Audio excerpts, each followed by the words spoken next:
O tema de hoje é mantenha a posição. Fala comigo. Vamos lá, mais firme. 1, 2, 3. Mantenha a posição.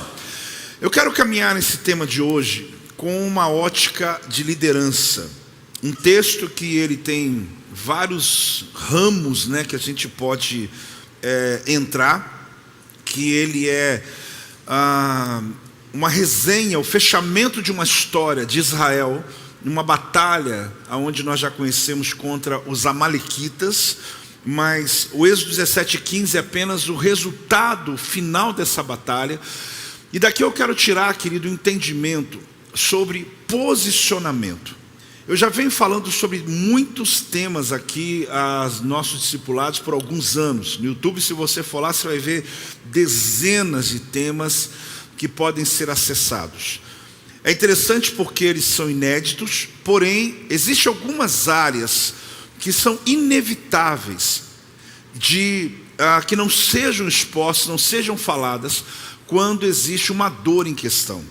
A dor que eu coloco aqui, ela não é a única motivação, mas pessoas me trazem narrativas, como uma semana agora, uma pessoa disse: apóstolo, eu estou há 6 anos pastoreando uma igreja, uma pastora. E ela disse: e eu não tenho mais do que isso, já há anos eu tenho 32 membros na igreja. Então 32 pessoas. O que eu faço? Uma outra pessoa que estava próximo de mim, porque eu contei isso numa conversa, ele disse: apóstolo, a minha história é igual, só que eu tenho 60 pessoas. Eu não estou aqui dimensionando sucesso ou insucesso por número de pessoas, mas eu estou dizendo que, por um momento, eu tive alguns relatos. Uma equipe que eu tenho de mentorias e projetos, eles começaram a lançar alguns posts, alguma coisa na minha internet aqui, e eu comecei a olhar. Eu falei: vocês estão lançando alguma... Até liguei para eles, falei: vocês estão lançando alguma mentoria nova que eu não saiba, né? Não, apóstolo, a gente já está lançando aqui, depois a gente vê. Eu falei: que fé que vocês têm, né? Nem sei do que eu vou falar, vocês estão lançando. Daí eu falei: me avisa, porque já começou aqui, me ajuda. Por quê? Porque as postagens, elas eram fortes. Essa linguagem que você sabe que se usa de maneira intencional, né? Uma igreja, se você tem dívida, tem isso, tem aquilo, ou seja, eles são inteligentes para fazer, e o que eles estão falando ali é real, só que a maneira que se põe provocou uma revolução nos últimos 10 dias. Aqui o meu Instagram começou: me ajuda, gente do Brasil inteiro, me ajuda, minha igreja está desse jeito, me ajuda, minha igreja está com dívida, me ajuda. Eu falei: meu Deus do céu, o que eu vou fazer para ajudar essas pessoas? E lógico que está aí nascendo uma nova mentoria para pastores e líderes, pastores que governam, mas isso aí é outro momento. Mas nesse instante que eu estava lendo essas postagens, os socorros, as dores dessas pessoas, essa irmã mesmo contando, 6 anos, 32 pessoas. E a pergunta é: continua ou não? O que eu vou fazer? Talvez até me está me assistindo, porque era de outro estado. E eu falei: olha, Senhor, me dá resposta sobre isso. E eu quero falar um pouquinho sobre esse caso, mas não só sobre isso. Eu quero falar sobre um ponto de vista coletivo, de que existe uma necessidade na liderança, manter a posição. Quem está entendendo, diga amém. Manter a posição, querido, não é teimosia. Manter a posição é revelação do que Deus falou com você. Porque, a princípio, eu não tinha muito o que falar ainda com essa pessoa. Não é que eu não tenho, eu tenho muito, mas eu não tinha ali o tempo suficiente para isso. Eu disse: a primeira coisa que você tem que entender é se Deus te chamou. Qual que é a primeira coisa? Se Deus te chamou. Nem está aqui no meu script de hoje não, no meu esboço de hoje não. Estou falando aqui agora ainda na conversa. Eu falei: olha, a primeira coisa que você tem que entender, porque se você não tiver certeza, você pode ter inclusive 1000 pessoas e estar frustrado. Não tem a ver com o número que você tem a ver com a revelação que você carrega. Porque se eu tenho convicção de que eu estou em um projeto que não foi por outra motivação, não foi para provar para ninguém, não foi por divisão, não foi por rebelião, não foi por isso ou aquilo, mas foi um chamado de Deus, não tem problema ter 32 pessoas com 6 anos. Por quê? Porque pode demorar, mas Deus vai fazer a promessa se cumprir. Quem está entendendo, dá um amém aí? Agora, não é nada agradável, eu tenho certeza disso. Você está anos e anos e anos batalhando e você não conseguir romper essa cadeia. né? E ela pode ser 32, pode ser 80, pode ser 120 pessoas. Meu tema hoje não é multiplicação, mas eu estou começando por ele porque eu estou falando para líderes, para pastores. A gente quer crescer. Então, o que veio à mente é o seguinte: a primeira coisa que eu quis colocar no coração dessa irmã, e quero colocar no seu, a gente precisa saber se temos o chamado. Porque se não tem chamado, querido, não é o número que vai te trazer consolo. Não é o dinheiro que vai te trazer consolo. O que vai te trazer consolo é a revelação que eu carrego. Deus falou comigo. Existem experiências que Deus deu a alguns homens de Deus no Antigo Testamento, e Deus deu alguns aqui, Deus deu a nós, que elas foram exatamente a força que eles tiveram a vida inteira. Você imagina Moisés quando chegou para Deus e falou assim: Deus, eu não aguento mais esse povo, lá no 33 de Êxodo, não tem mais jeito. E Deus falou: só Yahvé chamar, eu estou contigo, vamos junto. Não, mostra a tua glória. E ali pela fenda da rocha, ele está escondido, ele vê Deus andando pelas costas, ele vê para onde Deus está indo. Eu fico pensando, o povo está murmurando, Moisés está vendo Deus andando. O povo está reclamando, ele está vendo Deus andando. O povo está lá, por quê? Porque se eu tenho uma revelação aqui dentro, aquilo que estão falando contra mim, aquilo que está vindo contra mim, não consegue me parar diante daquilo que eu preciso fazer. Pode dar uma salva de palmas? Pode dar sim. Então não se trata de teimosia, muito menos provar nada para ninguém. Mas é você entender que aquilo que está acontecendo fora de você está atingindo o teu corpo, está chato, não está agradável, está te cansando, mas aquilo que você viu, que ninguém viu, foi você que viu. A experiência que você teve com Deus, que não foi da tua alma, você tem convicção, Deus estava naquele lugar, Deus estava naquela sala aquele dia, Deus estava comigo naquele momento. Foi o que sustentou durante muito tempo eu e a apóstola. Quando o Projeto Vida nasceu, foi numa sala de uma casa, que eu morava nos fundos da casa dos meus tios, eu esperando um aluno chegar, que não vinha, mas eu queria muito que ele chegasse para pagar a aula, porque eu dava aula de violão, porque a aula que ele pagasse ia ser a compra que eu ia fazer para a gente aquele dia almoçar. Nós não tínhamos nada mais em casa. E naquele inteirinho ali, Deus me visitou na sala, visitou a Silva lá na cozinha. E foi tão forte que a gente, na hora que tinha uma folha na frente, interessante eu lembrar disso aqui agora, e eu não tinha nada escrito porque era a pauta do aluno de música que eu ia fazer. E como o aluno não veio, eu peguei o violão e comecei a adorar a Deus. Estava com o violão na mão mesmo, já tinha tudo. Tinha o violão, tinha a dor, tinha um problema. Eu comecei a adorar a Deus. E assim eu fazendo comida sem ter muito o que comer. E ali a presença de Deus entrou na casa. E eu não tenho como não chorar toda vez que eu me lembro. Por quê? Porque foi Deus. E quando a Silvia veio, eu comecei a falar para ela, ela pegou a caneta e escreveu o Projeto Vida. A gente nunca falou de igreja, nunca falamos de abrir igreja, nunca falamos de nada. Deus deu o nome da igreja naquela hora. E a gente estava simplesmente só dizendo: Deus, o que está acontecendo aqui? Quanta coisa que a gente passou nessa história com 32 anos que a igreja tem. Só que aquela visão, irmão, já era. Pode estar brigando comigo aqui, eu estou olhando para aquele dia. Pode estar acontecendo, faltando dinheiro, eu estou lembrando daquele dia. Deus falou com a gente, não foi mais ninguém. Deus visitou a gente. Você precisa de uma visão que sustente você na sua dor. Quem está entendendo isso? Você precisa ter uma clareza. Eu não estou dizendo que você não possa ter dúvida. Eu tive minhas dúvidas, tive umas crises, tive um problema. O problema é assim, a gente tem momentos que foi tão encharcado que você chegou e fala: Deus me ajuda. Mas, irmãos, aquela convicção, quando alguém chegou na sala e falou assim, os primeiros, né? Deus falou comigo e deu a minha hora de ir embora desse ministério. Aquela visão veio. Porque se você não está firmado, você já começa a dizer: meu Deus, estão indo embora, estão me deixando, estão me abandonando. Mas aí você fala: não, Deus abençoe você que está indo, mas Deus abençoe você que está ficando, porque Deus falou comigo, eu tenho certeza. Então, essa irmã, eu quero aproveitar e falar com você também. Eu não sei qual é a sua dor. Você tem que checar se você tem clareza da visão que Deus te deu. E se você não tem, não entra em crise aqui não, porque pode ser hoje essa visão. Deus pode elucidar, porque quando você está num ambiente como esse, é como se você tivesse exposto ao milagre, a Deus tirar de dentro de você o que está aí talvez, porque às vezes Deus deu a visão, só que ela está com tantas cascas, com tantas cortinas por cima, tem tantas experiências negativas que ela está lá no meio da escuridão. Deus hoje vai tirar essas castas, vai tirar tudo, vai limpar, para que essa visão, sabe, que Deus te deu, ela fique clara e você tenha sustento para isso, força para isso, porque as batalhas elas virão. O tema de hoje em Êxodo 17:15 é: e Moisés edificou um altar e chamou: o Senhor é a minha bandeira. Esse termo aqui, Yahvé Nissi, que ele dá um nome a Deus que faz parte dos principais 7 nomes de Deus, você sabe disso? São 7 nomes principais, um deles é Yahvé, a minha bandeira.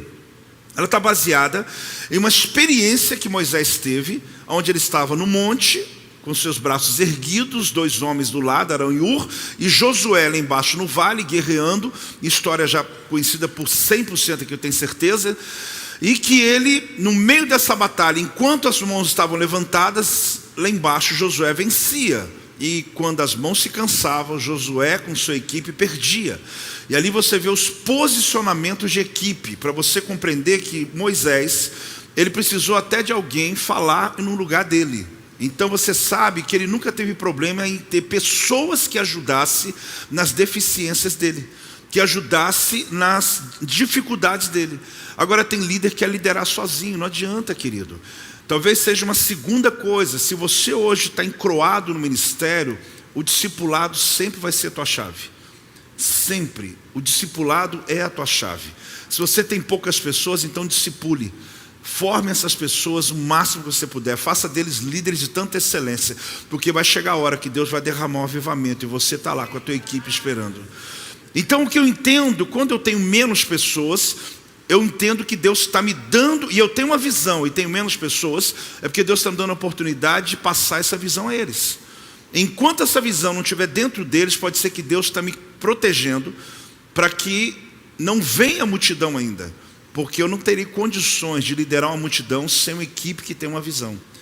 Muitos lugares que tiveram um resultado performático, que trouxeram pessoas, mas que não tinham uma base construída, perderam em 2, 3 anos toda a conquista que teve. É lamentável visitar lugares, eu não sou nenhum analista disso, mas já disse, eu sou muito observador, por conta de pastorear a igreja, minha vida é isso. Lugares que tiveram tanto êxito e sucesso na década de 90, no ano 2000, lugares que eu admirei tanto e tiveram tanta explosão. Quando eu volto a algum desses lugares e vejo encroado, fechado, pouca gente, sem resultado, sem influência, me dá um frio na barriga, gente, me dá um temor.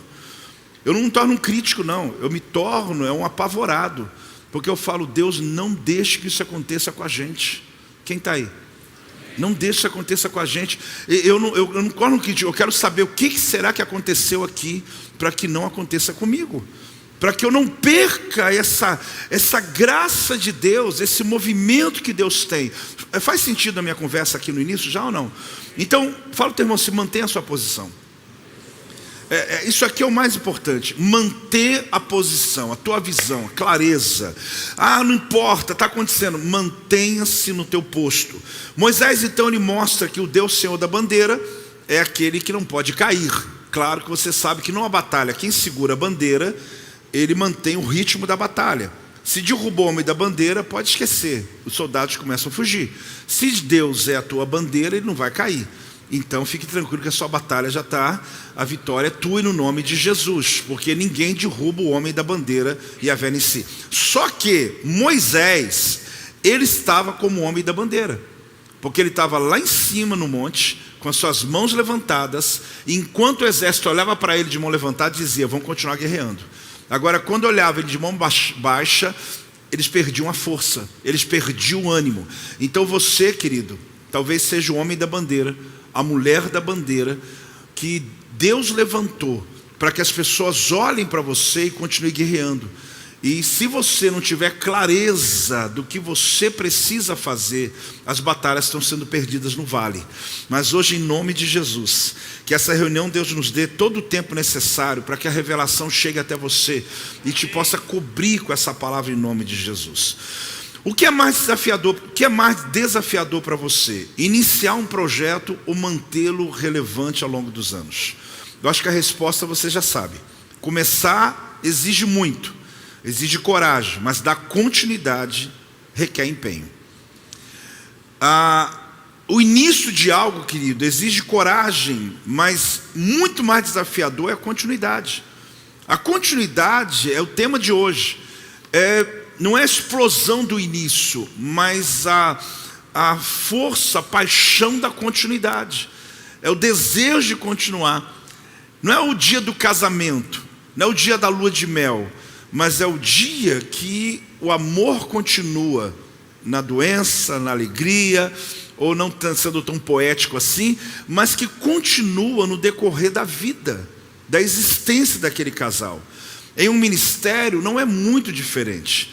Já percebeu que alguns casamentos passou aquela crise em 6 meses? Já percebeu que alguns ministérios também passam por uma crise em 6 meses? O indivíduo fala, não vou fechar, não vou não aguento mais não. Depois que ele passa, o casamento vai 30 anos. Só que depois que passa, o ministério também vai. Só que alguns não conseguiram nem salvar o casamento e nem o ministério. A comparação aqui é intencional. Por quê? A ideia é continuidade. Qual que é a ideia?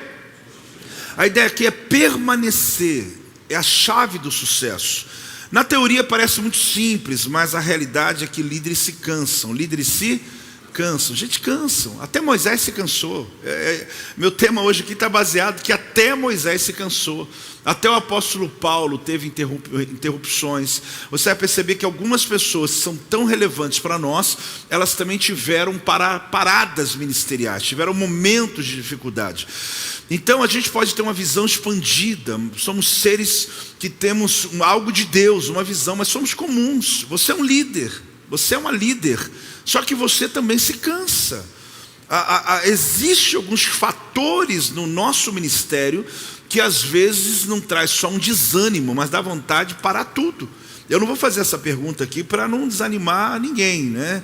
Porque senão depois muita gente levanta a mão, você fala, meu Deus do céu, onde que eu estou? Né? Que é a pergunta, você um dia já pensou, não levanta a mão não, em nome de Jesus. Você um dia já pensou em desistir? Não, lógico que não, né? Então o que acontece? Por mais óbvio que pareça, a gente vê muita gente tentando dar conta de tudo. Pessoas estão dando conta de tudo, negligenciando às vezes até a própria saúde para poder persistir no seu crescimento. Irmãos, esse é um caminho muito perigoso. E eu conto para você sobre meus acertos e também sobre erros que eu tive que consertar. E um deles é você colocar o ministério acima da tua família, acima da tua saúde, acima de tanta coisa. E aí é onde nós queremos por uma causa, né? E tal, eu vou dar tudo de mim. E por isso a entrega é tão grande e a decepção é maior ainda. Eu não estou dizendo que você não possa se doar ao ministério, porque o ministério é coisa maravilhosa. E se aqui tem empresários, tem pessoas que não necessariamente são pastores, ou mesmo que lideram uma célula, a mensagem também ela vai permear esse seu entendimento. Porém, quando se fala ao ministério, é muito importante você ter essa compreensão, querido, que não é assim, a custo de tudo eu vou fazer a igreja acontecer, o que importa, porque eu andei acelerado assim no passado. Eu andei nessa passada no passado. De que em detrimento de quem está, quem não está, quem vem, quem não vem, se chegou, não chegou, eu vou abrir a igreja, vou começar o culto, vou pregar, se estou com saúde, sem saúde, vamos para cima. Só que com o tempo você vai tendo maturidade. E você começa a perceber que existem acontecimentos no meio do teu processo que não foi o diabo, foi Deus. E aí a gente começa a colocar tudo num pacote só e sai atropelando até anjo. Sai da frente, ou o anjo fala, eu estou tentando te segurar, e você está tentando o que aqui? Então, é interessante entender isso. Entender também que você não vai conseguir sozinho. Fala para o teu irmão, você não vai conseguir sozinho. Não vai. Não vai. Gente, apóstolo, eu vim de longe para ouvir isso, é óbvio. Desculpa de eu falar porque você já sabe. Mas eu preciso te falar. Você não vai conseguir sozinho.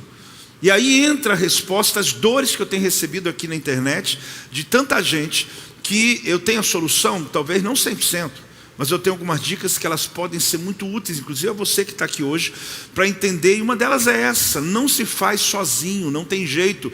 Eu tenho pouca gente, então desses poucos, descubra quem é o do monte, quem é do vale, quem cuida da bagagem. Porque tem 3 equipes aqui no mínimo, né?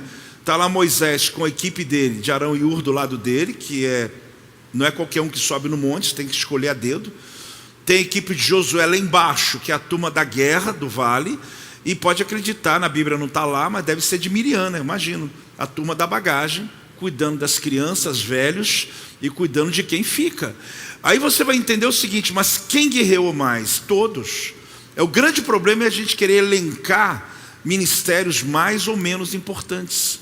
Achar que aquilo que um faz é melhor do que o que o outro faz. Irmãos, um não subsiste sem o outro. Quem está entendendo, diga amém. Davi chegou de uma batalha, e talvez esquecendo disso, Ziclag foi totalmente invadida, queimada, sequestrada. Por quê? Porque talvez ele se preocupou muito com a batalha, mas não se preocupou com a bagagem, não se preocupou com quem estava cuidando da logística das casas. E a igreja, às vezes, a gente está tão aqui na frente. Eu já vivi essa época também. Eventos, crescimento, rompendo, um monte de gente convidada para pregar, um monte de gente de outra igreja vindo aqui, e de repente eu percebo as minhas ovelhas morrendo. Porque eu cuidei só da batalha, mas não cuidei da bagagem.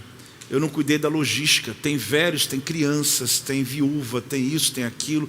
E o espírito de Amaleque, já vou te adiantar aqui, a regência de Amaleque é uma regência que gosta de brigar com quem está na retaguarda, não com quem está na frente.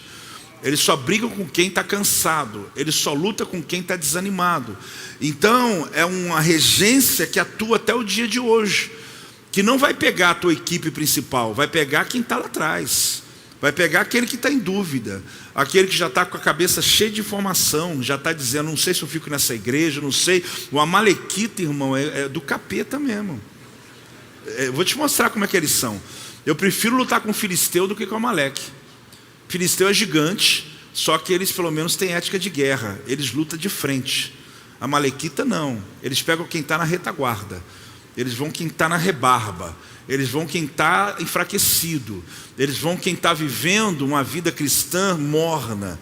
E sai arrebentando de trás. Quando você percebe, você olha para trás, você está com a tua equipe forte aqui na frente, esperando a batalha. Cadê a igreja? Eu só tenho equipe, não tenho igreja mais. Quem está aí? A gente pode ser especialista no ministério, mas sozinho você não faz. Você pode ser um líder excelente, mas sozinho você não faz. A gente tem que permitir que as pessoas do nosso lado nos auxiliem. E olha quem está falando isso, hein? Alguém que teve no passado dificuldade, porque não tem jeito, eu dou meu testemunho muitas vezes, é verdade, de monopolizar as coisas. Mas eu aprendi um monte de lição, e aquela básica, né? Ou você controla ou você...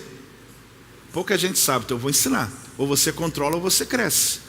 E aí a gente começa a perceber que esse espírito de controle sai em nome de Jesus, né?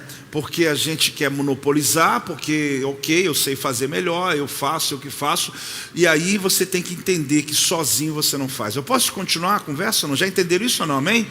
Então a Bíblia ensina que Moisés, liderando um povo em direção à terra prometida, desde lá do início, até os mínimos detalhes. E quando terminou a guerra de Amaleque, o primeiro encontro que ele teve foi com Jetro. Aí então o negócio ficou legal.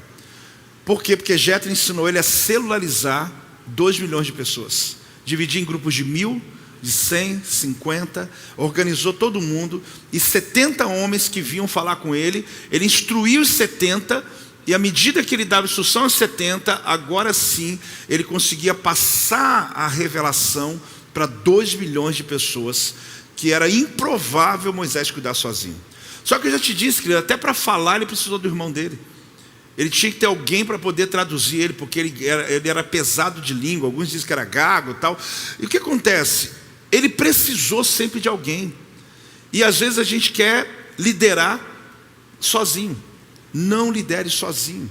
Você precisa de pessoas que vão ajudar você nas áreas que você não tem força o suficiente, que você não tem capacidade suficiente. Deus vai levantar os que guerreiam no vale, Deus vai levantar quem cuida da bagagem, Deus vai levantar quem levanta a sua mão, e Deus vai dar a você a oportunidade de trabalhar em equipe. Então desde o início é interessante ver isso. Em dado momento ele também se cansou. Ele só conseguiu manter as mãos erguidas, e até aqui está bem dominical, porque o que eu estou falando você já sabe, e pode ser que seja assim até o fim, mas vamos na arte do não saber, né? Ele tem Arão e Ur, ele tem 2 homens que fazem parte de 2 gerações muito fortes. Um é descendente dos construtores do tabernáculo, o outro é descendente dos que cuidavam da adoração e do serviço do tabernáculo. Ele tem 2 homens de uma linhagem muito forte. São 2 pessoas que estão aqui com ele, que carregam revelações. Não são qualquer um que está aqui do lado dele, mas são pessoas que estão pisando à mesma altura que ele, vendo a mesma coisa que ele, mas entendem a unção que está sobre o líder. São pessoas que estão no mesmo lugar que o líder, que estão na mesma altura que o líder, mas sabem que a autoridade está no líder. É pouca gente que pode ter esse lugar junto de você. Porque tem gente, se você colocar do teu lado, ele vai querer ser você. Agora, tem pessoas que ele tem tanto já convicção do ministério dele, como era Arão e como era Ur, um que era descendente da construção, ou descendente da adoração, ou do serviço.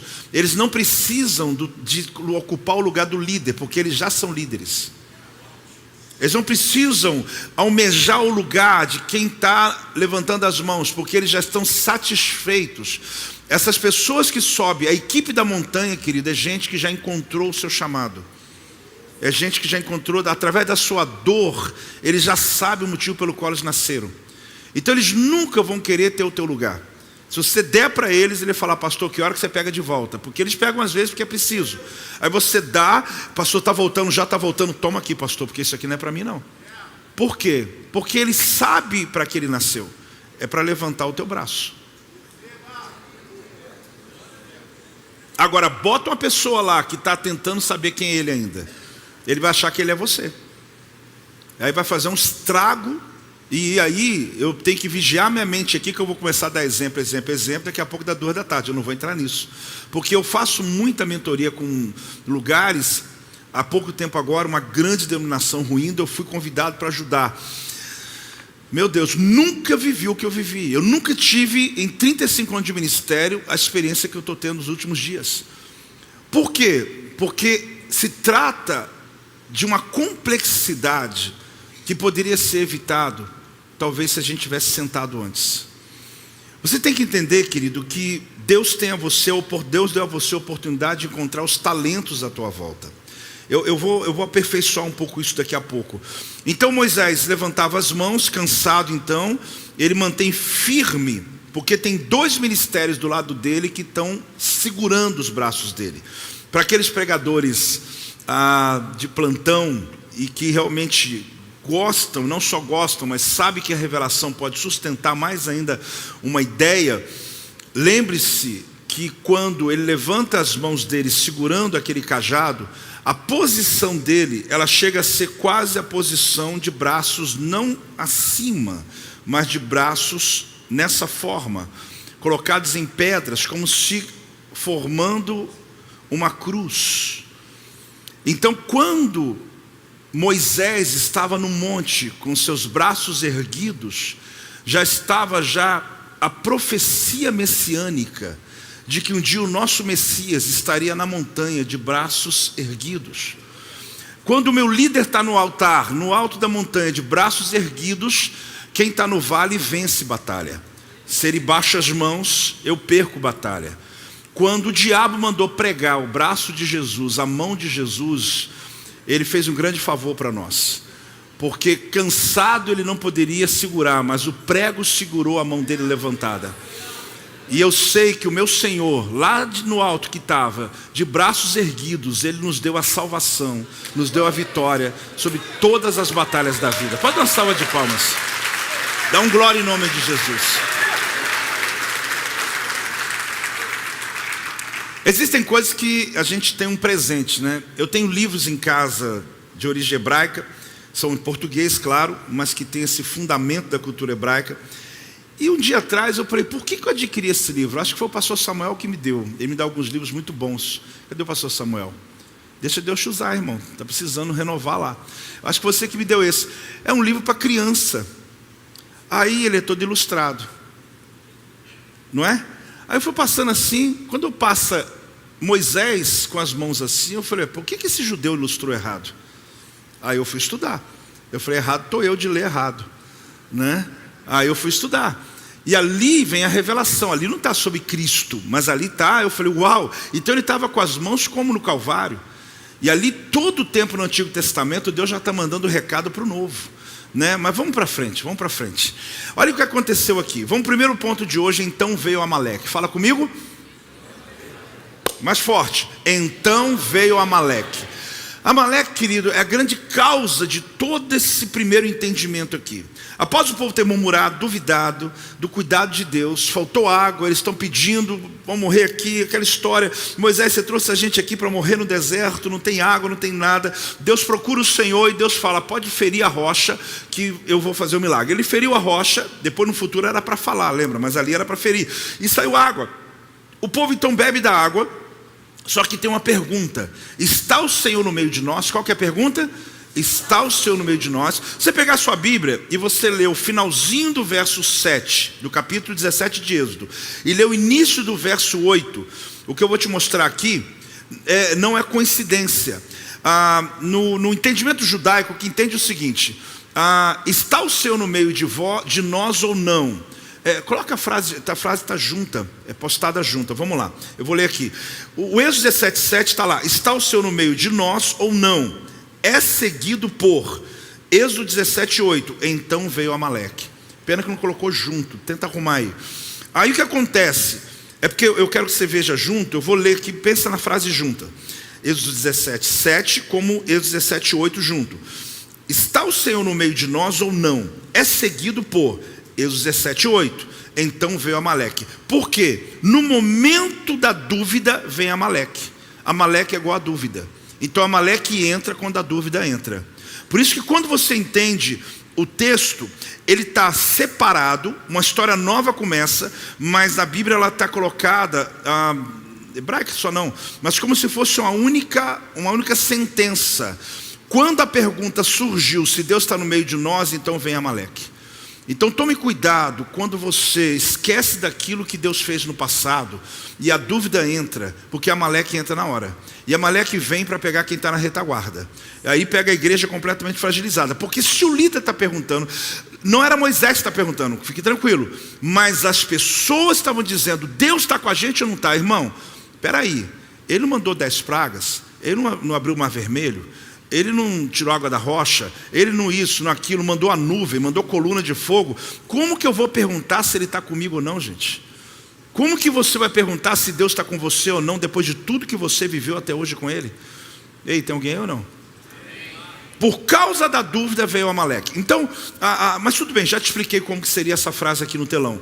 Amaleque é aqui apresentado como a dúvida personificada, aparecendo apenas depois de ser convocado pela dúvida de Israel. Então é interessante essa nuance aqui, mas eu preciso que você entenda para construir uma declaração hoje sobre posicionamento.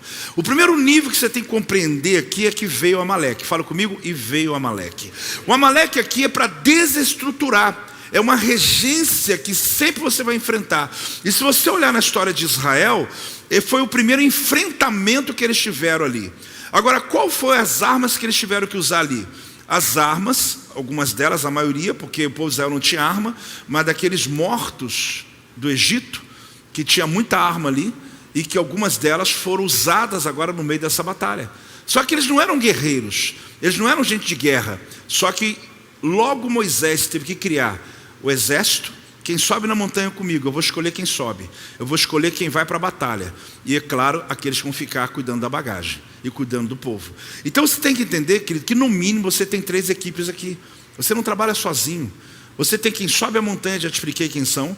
Você tem quem vai para o meio da batalha, que são aqueles que quando olhar para você de mão levantada não vai titubear, vai fazer o que tem que ser feito. E tem aquele que vai ficar na retaguarda. Então eu preciso entender esse primeiro princípio. Só que Amaleque é igual a dúvida. Fala comigo.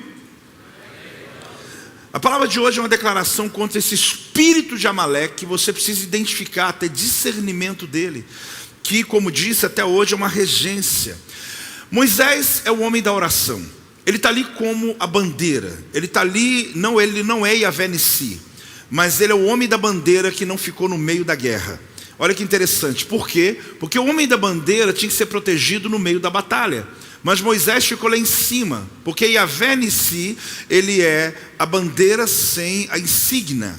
Todos os países, todos os exércitos tinham insígnia, que é exatamente uma cobra, isso ou aquilo, um astarote, um deus, só que em Israel não tem imagem. Então a bandeira é o seu líder. É aquele que levanta as mãos para o céu. Enquanto ele está levantando as mãos para o invisível move no visível. Não mudou, querido. A mesma coisa acontece hoje. A gente compreende que você tem que manter sua posição. Quem está entendendo isso?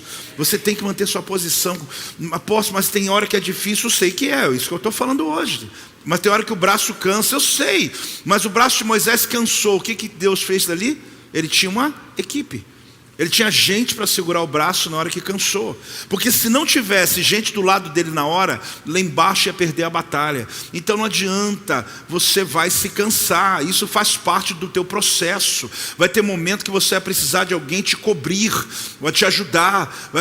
Olha, não há problema nisso, faz parte do processo. Mas comece a treinar pessoas para que quando o teu braço cansar, eles vão aprender a levantar o teu braço. Mesmo que você não tenha músculo para levantar ainda, eles serão seu músculo, eles serão a sua força, eles que vão conseguir manter você. Por que alguns ministérios ruíram? Porque na hora que você cansou, veio o Amaleque, o espírito da rebelião, e dividiu sua igreja. E você estava totalmente cansado, exausto, a ponto talvez de dizer assim: eu nem vou lutar por isso, eu vou seguir minha vida. Não vale a pena não, minha família não pode pagar esse preço não. Não precisa levantar a mão, mas a gente não passa esses pensamentos. Será que vale a pena pagar o preço depois de ser traído? Vale a pena trabalhar tanto depois de ser confundido? Pessoas fazendo narrativas sobre a tua vida. Agora, se tem alguém segurando o teu braço, você não está nem aguentando, mas alguém fala: não, deixa que eu seguro aqui, pastor.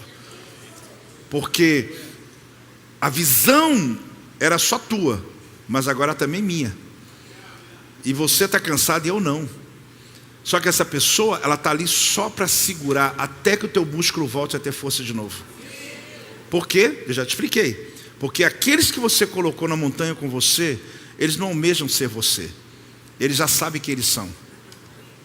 Ficou claro essa parte ou não? Posso continuar?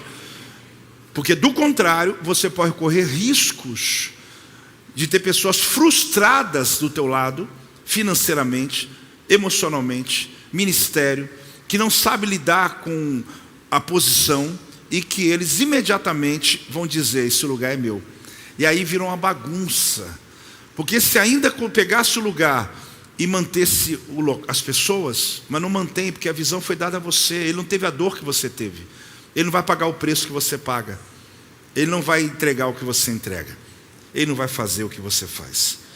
Ele levantou um altar ali. Qual é o nome do altar? O Senhor é a minha bandeira. A regência de Amaleque está aqui em Deuteronômio 25, 17 a 18. Eu ia pular esse texto, mas eu falei: meu Deus, Espírito Santo, tem coisa que pode ser óbvio, mas ela tem que ser lembrada, porque para alguns pode não ter sido passado ainda essa informação. Lembra-te do que te fez Amaleque no caminho, quando saías do Egito. É lá em Deuteronômio, porque Deuteronômio você sabe que é o texto da repetição, né? É Deus falando de novo, lembrando ao povo. Ele está lembrando, olha, como te veio ao encontro no caminho e te atacou aonde, gente? Na retaguarda. Todos estavam o quê? Desfalecidos que iam após ti.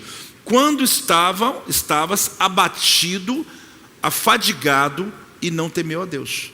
Então quem que ele atacou? Quem fez a pergunta: o Senhor está no meio de nós ou não? Ele falou: é agora. Porque quando entra a pergunta, veio Amaleque. Então não esquece não. E veio Amaleque é um despertamento, é um código. Você não precisa falar alto, mas você olha para o teu amigo, olha para o teu discípulo, você fala: veio Amaleque. Porque você conversa com alguém, você sabe que Amaleque está na igreja. Alguém chama Amaleque aqui, pelo amor de Deus. Eu já conheci Senaqueribe, já conheci, mas Amaleque não. Se tem, irmão, está quebrada a maldição em nome de Jesus, né? Normalmente põe apelido, né? Senaqueribe que a gente conheceu, como é que era, Silvia? Sena, o apelido dele era Sena.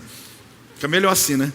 Irmão Sena. Um dia eu falei: qual que é o teu nome? Senaqueribe. Eu falei: Sena, mantém Sena, né? Amaleque a gente pode chamar de Quezinho, né? Pode ser assim, melhor. Então vamos lá. Você olhou o texto? Quem olhou o texto que dá um amém? O texto não está claro? Deus falou: lembra de Amaleque como ele trabalha? Ele não trabalha, ele não luta de frente. Eu te falei, eu prefiro lutar com o gigante filisteu, com aquela turma das cinco cidades filisteias, Ecrom, Ascalon, Asdod, que tinha 5 gigantes.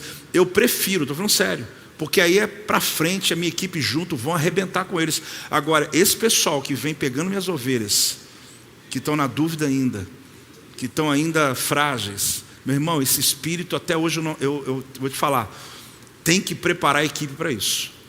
Porque pega até alguém da tua equipe que também está assim. Está entendendo ou não?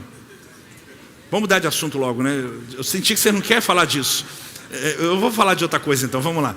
Mas eu preciso que você pega aí. Então, antes de eu passar para o próximo ponto, eu tenho que falar sobre isso. Essa regência é uma batalha que está sendo travada no vale. Os homens de Israel estão liderados por Josué, munidos de armamentos egípcios, que morreram, enquanto Moisés estava no cume do monte com suas mãos levantadas e a vara de autoridade em mãos. Então até aqui, a gente só fez uma introdução do que a maioria das coisas nós já sabíamos, mas que traz a confirmação de uma base hoje do tema, mantenha a posição. Qual que é o tema de hoje?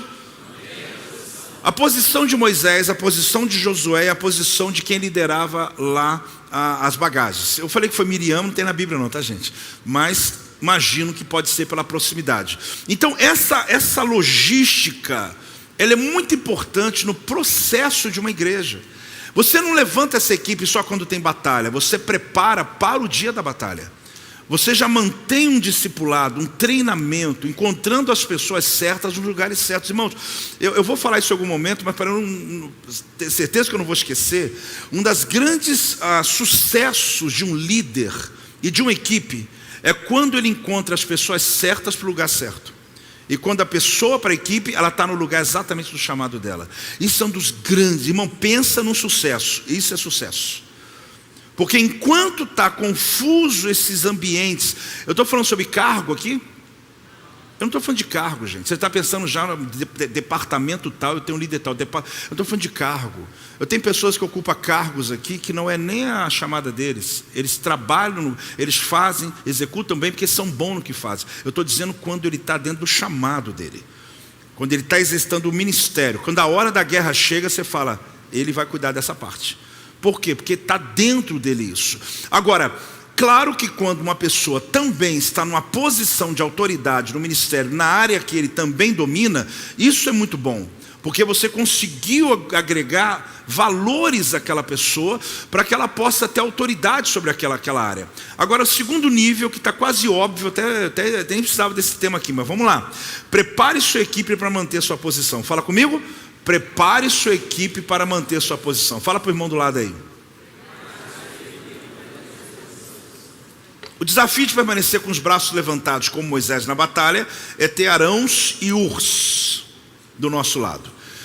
Moisés acabou se cansando porque, por mais que ninguém espera, até Moisés se cansa.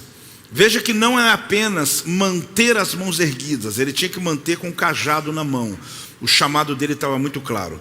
E eu coloco aqui uma referência produzindo para você que ninguém consegue sustentar um projeto sozinho, ninguém suporta o peso dos braços sozinho. Mostre a sua dor. Faça o quê? Mostre a sua dor. Não queira resolver tudo. Deixe pessoas mais próximas te ajudarem quando estiver muito pesado. O que você não pode é desistir. O que você não pode? Você não pode desistir.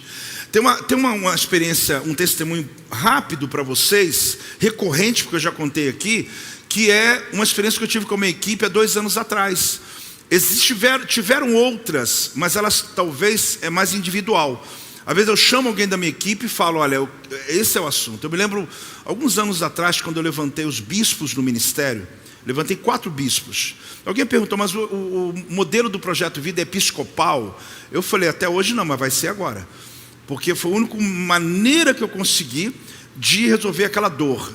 Aí eu comentei com a apóstola, com a minha esposa, ela não teve no início a mesma paz que eu tinha, e eu fiz o quê? Esperei, até que ela tivesse paz. E não contei para nenhum daqueles bispos, nenhum dos meus projetos. Eu olhava para eles não sabiam. Irmãos, quando você tem um projeto, só fale quando tiver 100% de certeza. Porque você não sabe o que é a frustração de você prometer uma coisa para alguém e depois recuar. É terrível. E se você recuar sem que ninguém saiba, nunca ninguém soube.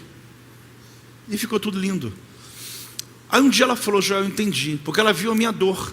Ela viu, além das minhas mensagens, além das minhas viagens, além das coisas, eu apacentando as igrejas, 40 e poucas igrejas.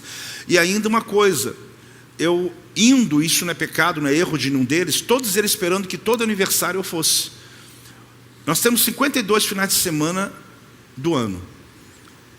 Normalmente esses aniversários acontecem no sábado. ou numa sexta. Então pense comigo, eu estava já totalmente comprometido com 40 finais de semana, que era os aniversários e inaugurações, só que vou depois abrindo mais. Mas não era só isso. Os movimentos que aconteciam, que são o tempo todo, e eu continuo dando atenção, continuo dando assistência, mas diminuiu e eu compartilhei minha dor com ela. Falei, Silvia, eu preciso levantar os bispos. Só que quando eu levanto os bispos, qual é o segundo desafio que eu tenho? É as pessoas que eu estou liderando submeter aos bispos, sim ou não? Não é um desafio? Por quê? Porque na cabeça deles eu falo com o apóstolo. Agora como é que eu vou falar com o João da Silva aqui? Eu preciso que vocês entendam isso. E ali com os anos, com os meses, os mais maduros entenderam rápido. Os menos demoraram um pouquinho. Hoje eu fico tão feliz quando eu vejo a agenda, porque eu vejo o bispo inaugurando igreja, eu vejo ordenando pastor, trabalhando, fazendo reunião, tal. Não é que eu não queira estar com eles. É porque a minha dor foi entendida. No final de 2022, eu já contei isso, mas eu prometo ser rápido. Eu tinha uma grande dor, porque a igreja cresceu, rompeu pós-pandemia, eu falei no último discipulado, então por isso que eu vou falar rápido agora. E ali eu tinha uma dor e um medo embutido, que entrasse 2023, essa igreja que vinha aos cultos, que a gente intencionalmente, pós-pandemia, além do que já fazíamos, melhoramos ainda a performance, estrutura, tudo porque foi uma estratégia que Deus me deu. Já te falei, cada um tem sua dor e sua estratégia. Eu trouxe a igreja para o evento do culto, para a experiência do culto. Isso então nos deu um grande investimento, não só financeiro, mas um grande investimento de conteúdo, de projetos, de intenções, de intencional. E a gente conseguiu ver 2 cultos muito cheios. Mas uma igreja, na sua maioria, ovelhas do apóstolo Joel e apóstola Silva. Lembra, Silva? Aí um dia a pastora Grazi falou assim, apóstolo, a gente chega para a pessoa para falar, e a pessoa está precisando de ajuda, ela fala assim, só com o apóstolo Joel. Só que o cara quer se suicidar. Vai esperar o apóstolo Joel chegar de viagem, meu irmão? Não tem jeito, só fazer o enterro, não tem jeito. Aí veio outro discípulo meu e falou, apóstolo, a gente está trabalhando, a gente se dispõe, a pessoa fala, não, eu estou com você aqui, mas que dia que você marcar com o apóstolo Joel? Você imagina você aconselhar alguém 1 hora e depois de 1 hora ela falar, não, tá bom, mas só que eu estou esperando. Não é frustrante isso? E eu comecei a ficar preocupado. Por quê? Porque a gente não queria perder quem ganhamos, muita gente nova na igreja, muita gente se convertendo, mas ligada a gente. Aí eu chamei os discípulos e contei para eles a minha dor. E eu falei para eles, olha, isso aqui é um grande problema, vocês têm que me ajudar. Vocês precisam me ajudar. E eu passei o projeto para os 100 ovelhas. Não se tratava de meta, de trabalho. Tem que abrir célula, tem que botar camisa vermelha, azul, branca, amarela, nada disso. Eu estava falando da minha dor. Eu falei, se vocês não me ajudar, a gente tem o risco da gente não aguentar crescer mais e tal. Eles entenderam. Só que agora eu queria que quem entendesse, a igreja. E eu contei a minha dor para a igreja, no culto profético. Demorou meses para acontecer. Talvez tenha algum filho de Deus até hoje aí que não entendeu ainda. Que não está ligado a nenhuma rede de multiplicação, que ainda quer falar só com o apóstolo Joel, mas aí é com ele, sim ou não? Aí é a pessoa. Eu já não tenho mais agora o peso de dizer, meu Deus, alguém não foi assistido aqui nessa igreja, irmão, só se não quiser. Eu tenho 30 e poucos líderes de rede de multiplicação, ávidos para trabalhar. E aí, por que o ministério está com sucesso nessa área? Porque ele não nasceu só por causa de uma estratégia inteligente. Ele nasceu a partir de uma dor que eu estava sentindo. Está uma dica para você ou não, irmão? Então você tem que identificar, não é estratégia inteligente, mas onde está lhe doendo, onde está a sua dor, onde você sente que você está ansioso por uma coisa, você fala, apóstolo, eu estou preocupado financeiramente, é uma dor. O que eu vou fazer por isso? Eu vou chamar as pessoas certas para pedir dinheiro? Não. Eu vou chamar as pessoas para compartilhar. E quem são? Tem gente que é para o monte, tem gente que é para o vale, tem gente para cada coisa. Você pede discernimento. Porque para cada projeto que eu faço, eu não chamo a minha equipe para tudo. Eles são uma equipe de multiplicação. Eu tenho pastor que não é da minha equipe de multiplicação e tem gente que não é pastor da minha equipe de multiplicação, porque eles estão lá para multiplicar, não tem nada a ver com para sentar só. Agora, existem questões financeiras. Existem reuniões que tem gente da minha equipe que nem sabe, nem foi, e nem tem preocupado com isso. Por quê? Porque é outra equipe que eu tenho, é outro grupo de pessoas. Está ajudando ou não está ajudando? Então o que eu quero dizer para você, que você vence se você não estiver sozinho. Você rompe se você não estiver sozinho. Você vai ser muito bem sucedido se você começar a identificar as pessoas certas e perceber que Deus já colocou as pessoas à sua volta. Que se elas não cresceram ainda é porque está faltando o seu discipulado para trazer maturidade para que elas possam romper. Eu queria ouvir um amém se faz sentido para você. Aqui tinha da montanha do vale da bagagem. Eu não vou sustentar essa tese aqui, porque quando se fala de equipe hoje, no século que a gente vive, não dá só para fazer essa tríade. Mas se você já entender essa tríade, já vai te ajudar muito a compreender o teu ministério, nas áreas específicas que a gente tem aqui no Projeto Vida. Por que eu digo para alguém, quando eu estou numa igreja, eu olho assim uma situação e falo assim, poxa, você devia trazer aqui o pastor Ronan. Você devia trazer aqui pastor Bispo Leite, devia trazer aqui alguém que nem é pastor, mas fulano de tal da administração. Aí a pessoa fala, por que, apóstolo? Porque essa área que você está precisando aqui, eu ajudo, mas eu tenho alguém melhor do que eu para te ajudar. Por quê? Porque são pessoas que foram treinadas, forjadas naquele nível, naquele ambiente. E Deus está separando a melhor equipe do mundo para você. É hora de você falar amém. Deus está separando a melhor equipe do mundo para você. Irmãos, não é sobre peso, é sobre tempo. Fala comigo, não é sobre peso, é sobre tempo. Pega esse copo d'água aqui e essa caneca é até um pouquinho mais pesada, e você sabe que ela é leve, sim ou não? É leve. Agora segura ela 1 hora. Você aguenta? É bem provável que muito menos. Daqui a 10 minutos, daqui a 15, você já está dizendo, meu Deus, não aguento mais. Irmão, não tem nada a ver com peso. Você vai preferir pegar 50 quilos e ficar com ele, talvez 30 segundos, do que você ficar com essa caneca aqui 1 hora. Porque o problema não é que está pesado, o problema é que está demorando. O que essa pessoa dizia para mim, não é porque tem 32, ou alguém está dizendo que tem isso, ou porque eu estou há tanto tempo. Pessoas diziam, apóstolo, minha igreja tem dívida. Quem não já passou por isso, irmão? Eu já passei. O problema não é você ter uma dívida, o problema é estar demorando. O problema é você não estar crescendo, o problema é estar demorando para crescer. O problema não é você estar passando por uma dor, o problema é estar demorando a dor. Quem está entendendo ou não? Então pode ser algo leve, o problema não é o tamanho, o peso, o problema é a continuidade do mesmo.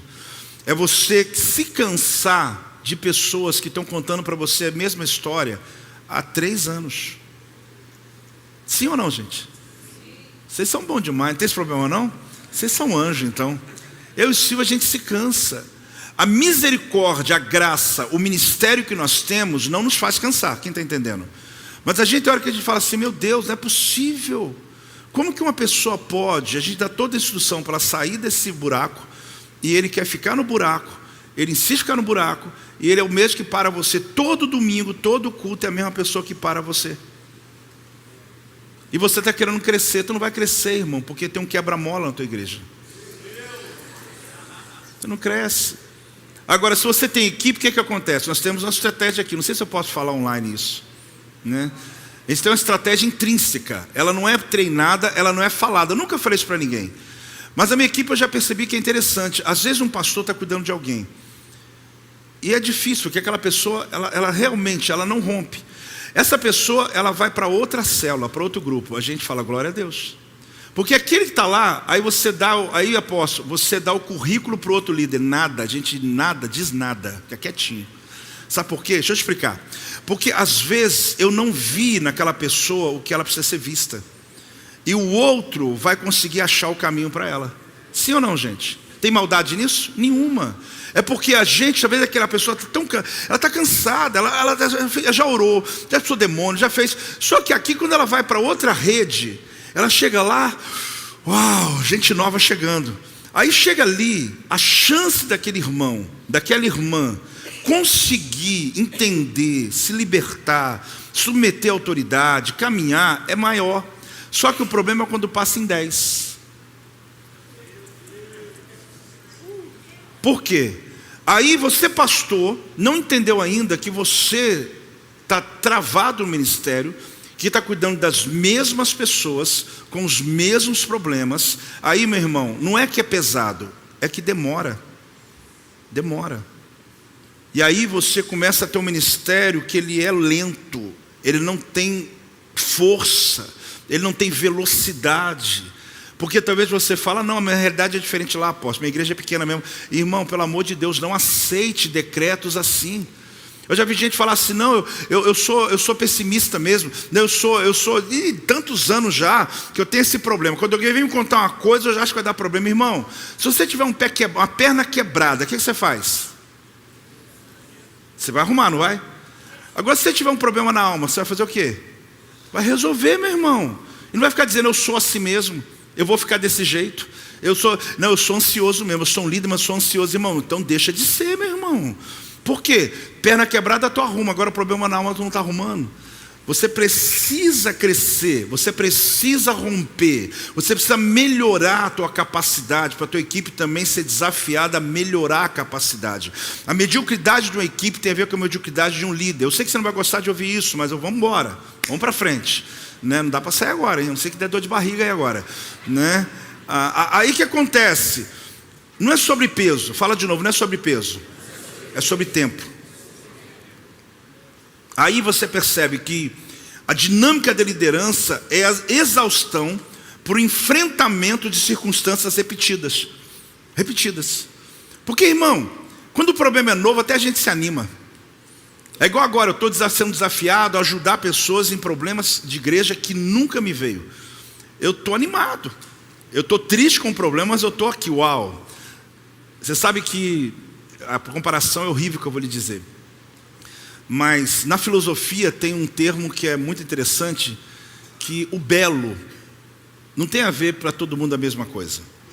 Porque 2 cirurgiões podem acabar de abrir um corpo e dizer, que belo câncer. E você vai dizer assim, mas que insensibilidade. Não, ele está querendo dizer que ele nunca viu nada igual. E que ele está sendo desafiado a entrar num número, um entendimento que ele nunca teve. Espero que você tenha me entendido. Então eu quero te mostrar que o nosso problema não é você estar no ministério, é você não ter nenhum belo problema novo.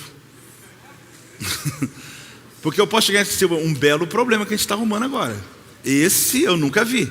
Pelo menos vai me aproximar, eu vou ter que ler mais Bíblia, vou ter que ler mais livro, pelo menos está me desafiando. Agora, Silas, você imagina a gente ficar ali com a mesma coisa, de 30 anos atrás, o mesmo problema. Eu não estou subestimando, mas aquele ali eu tenho que dar chance para alguém que está começando, sim ou não? Porque ele também precisa crescer. Agora, imagina um especialista de uma área, ele fazer uma consulta, sendo que ele podia estar fazendo a cirurgia. Aí nós estamos entendendo o que é a igreja. Só que as pessoas não entendem isso. Elas entendem de qualquer outro lugar, mas não entendem na igreja. Ela vai na padaria, ela só quer o pão e fala com o padeiro, não quer falar com o dono.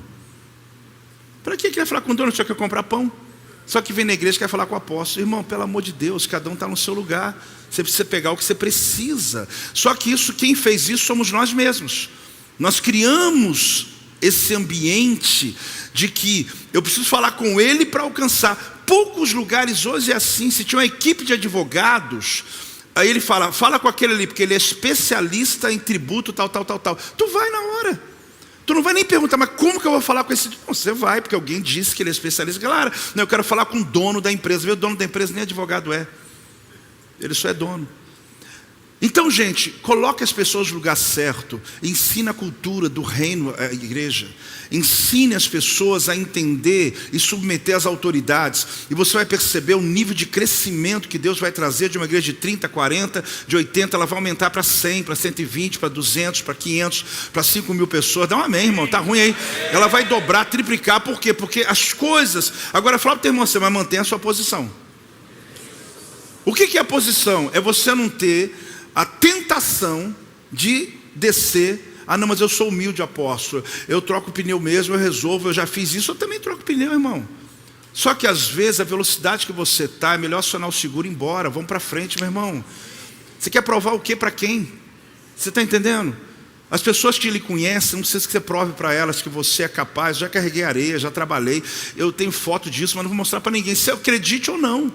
Agora eu vou vir aqui carregar areia o dia inteiro aqui para provar para as pessoas que eu sou humilde e tudo mais. Irmãos, eu carreguei quando precisou. E se precisar eu carrego de novo, mas tomara que não precise. O problema é que a gente quer ficar tentando entre a liderança e o aprendizado. Primeiro você faz, eles te observam. Depois você observa e eles fazem. Você está entendendo ou não? É assim que funciona. Assim que funciona.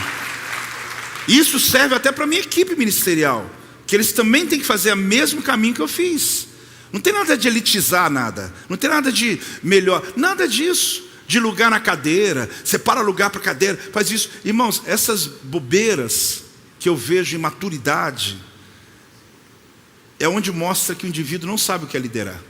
Porque liderança você não precisa pedir para honrar você. Você só tem que servir as pessoas. Quando tem muita palavra de honra, me honra, me honra, me honra, e que honra, irmão?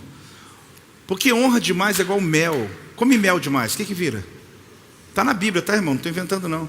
Come mel bastante, enjoa. Isso é quem busca honra. Enjoa. Deixa as coisas fluírem. Sirva as pessoas com aquilo que você sabe fazer. Oh, meu Jesus, será que vocês voltam em agosto? Pelo amor de Deus. Eu percebo que a dor de alguns líderes não está naquilo que fazem, mas fazer muito tempo e não ver resultado. Quem está entendendo isso? Não é verdade? A dor não é que eu vim na igreja domingo de novo. Irmão, eu venho domingo até Jesus voltar. A luta que eu já tive na vida é não ter crescimento. É você não perceber mudança.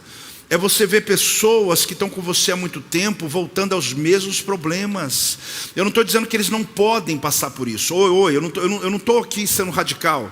Eu estou dizendo que o que mínimo espera é que aquele indivíduo ele conseguiu alcançar um nível melhor de maturidade, porque é discipulado, querido, é levar a pessoa a ver o que você está vendo. Isso é discipulado.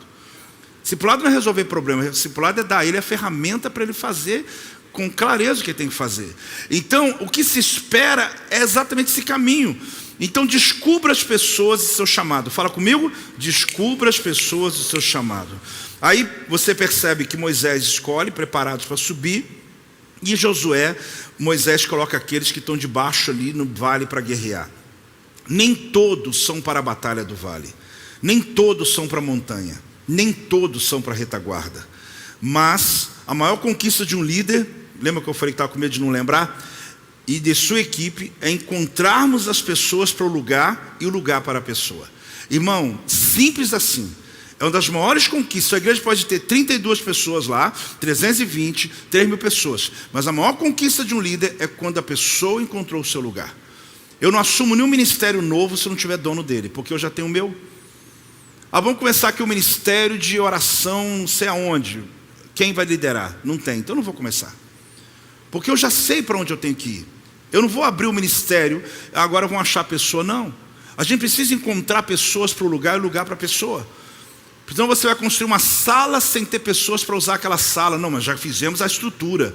Irmão, amém pela tua fé. Mas a questão é que você não precisa de estrutura, você precisa de gente. Uma das coisas mais lindas de tudo que envolve ministério.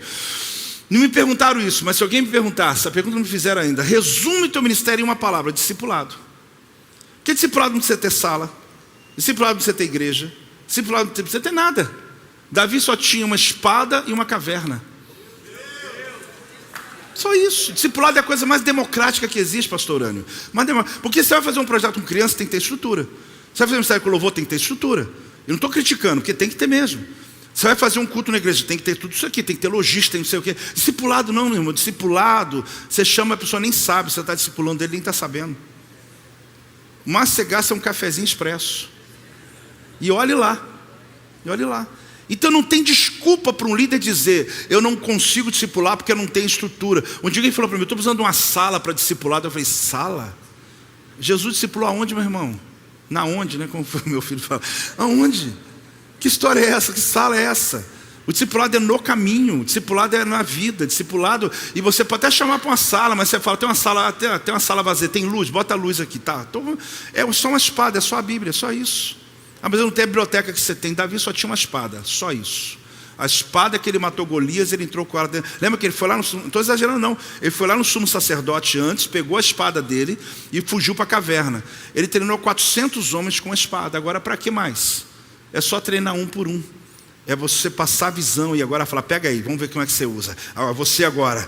Aí você vai perceber, querido, que ninguém vence sem equipe. Davi não se tornou rei à toa. É porque ele formou a equipe dentro da caverna. Jesus não teve um ministério fantástico, tremendo à toa, porque ele formou 12 discípulos e outros 70 e outros 500. Ele tinha suas equipes, onde ele influenciou pessoas através da primeira equipe. Então eu preciso que a gente vá aqui para o básico, para o princípio de tudo. Nós vamos enfrentar os desafios, porém nós precisamos entender onde começar. Mas eu tenho aqui uma pérola, pelo menos para mim foi, quando eu li esse texto de 1 Tessalonicenses capítulo 2, versículo 18. O tema que eu dou esse terceiro nível aqui: contudo Satanás nos barrou no caminho. Fala comigo: contudo Satanás nos barrou no caminho. Essa frase, irmão, me chamou a atenção. Se tornou uma mensagem pregada aqui um domingo, mas como eu disse, eu trago hoje no caminho da liderança.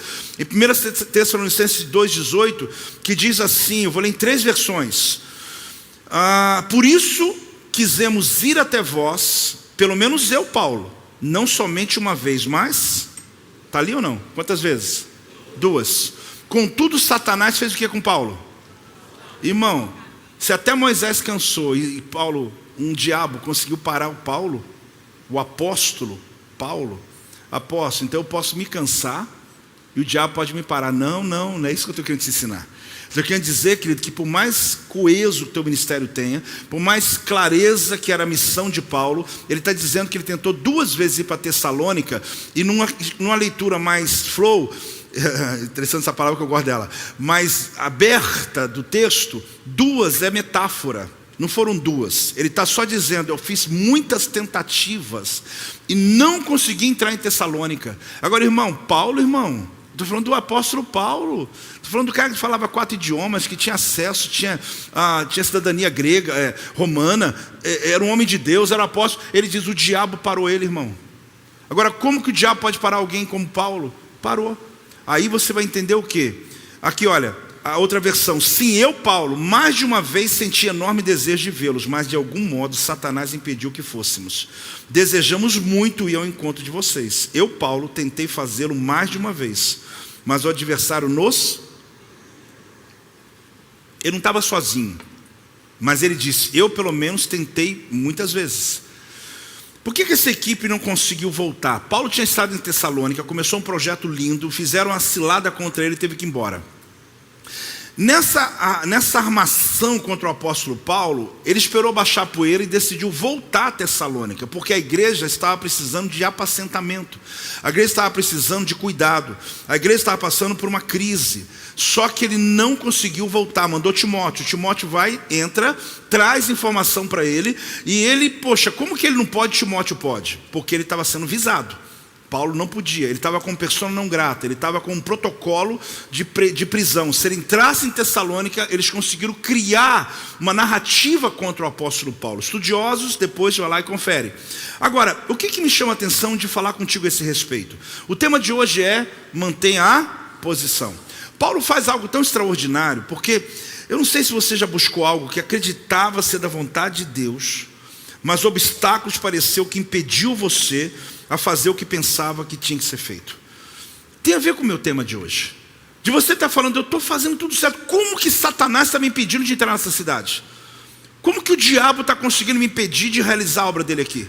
Como que eu abri um ministério, tenho uma visão, está claro que Deus falou comigo, mas a igreja, como eu falei, a irmã lá me perguntando e outros, não passou de 60 pessoas, não passa de 100, estou trabalhando 6 anos, 7 anos. Como? Essa pergunta eu também fiz quando eu li o texto de Tessalonicenses. Estudando, o que está claro aqui é que Paulo está mostrando que eu e você não estamos sozinhos. Ele também passou por isso. O propósito de Paulo em Tessalônica era de ficar tempo para alicerçar a fé deles. Não conseguiu. Ao decidir voltar, ele diz que Satanás então construiu uma estrada colocando obstáculos. A palavra que ele usa aqui, você vai ver que é como se você estivesse viajando e de repente você chega na estrada com tanto buraco, que você tem que recuar e voltar. Aí você tem que fazer outra estratégia para pegar outra estrada. A palavra que impediu, barrou, impediu, essa palavra grega, ekikopto, né? Essa palavra, ela está trazendo para mim algumas nuances. Vamos lá. Cortar, impedir, avanço, alguém que corta o teu caminho, obstrui, estorvar, impasse.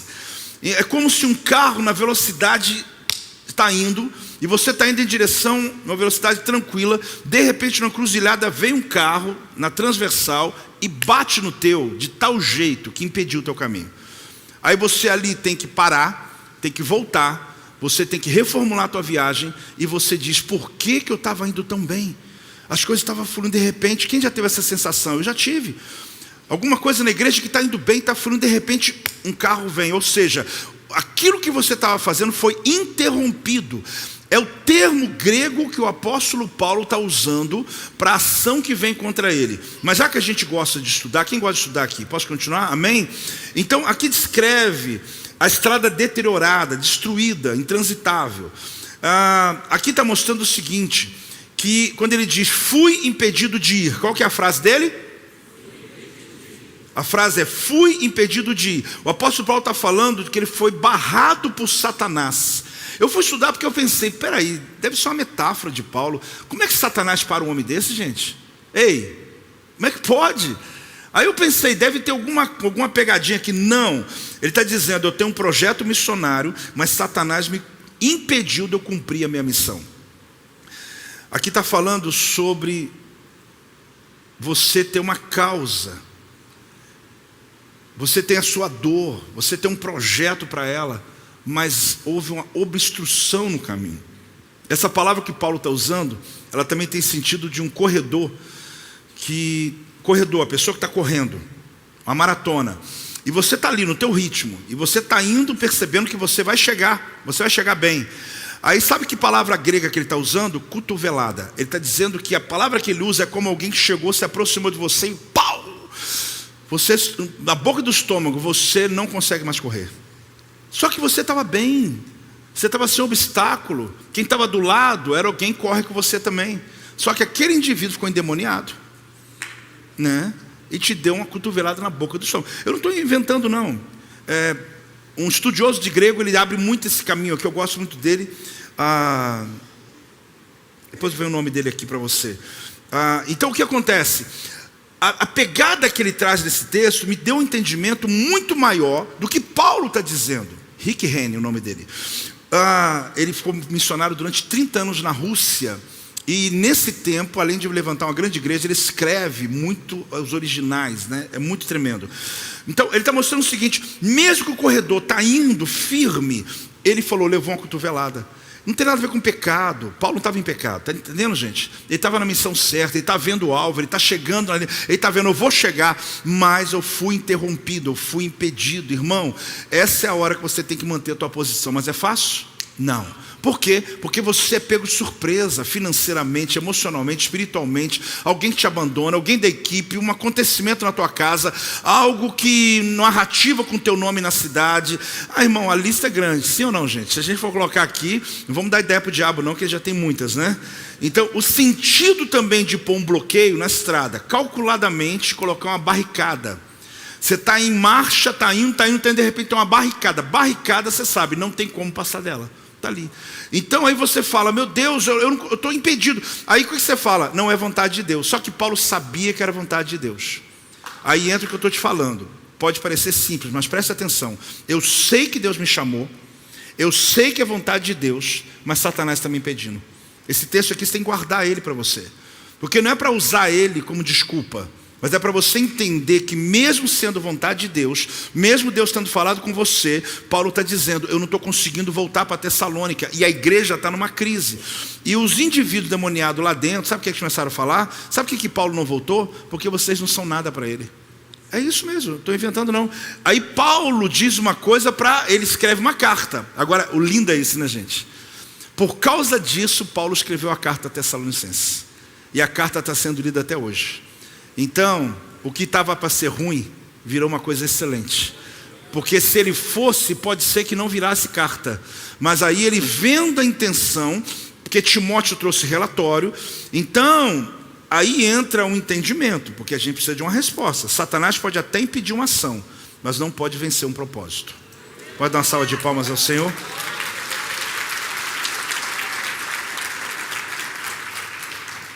Isso aqui é o que me trouxe um suspiro. Eu falei, meu Deus, peraí, Satanás parou. Não, Satanás pode até impedir uma ação, era uma ação, mas Satanás não impediu o propósito do apóstolo. Que a carta dele chegou com mais força do que a presença dele. Porque a revelação que você carrega é mais importante que você, querido. Então você tem que compreender onde está a força do teu ministério. Então ele se recria, né? Ele se ressignifica. Ele faz algo disruptivo, ele faz uma coisa fantástica. Por quê? Porque hoje é muito simples, eu pegar, fazer um culto ao vivo online. Eu não fui, mas eu faço um culto ao vivo, uma reunião pelo Zoom. Mas ele usou o recurso que ele tinha, ele escreveu uma carta linda, tão linda que eu estou lendo ela hoje. Então, o que Deus pode fazer numa crise como essa, você não sabe.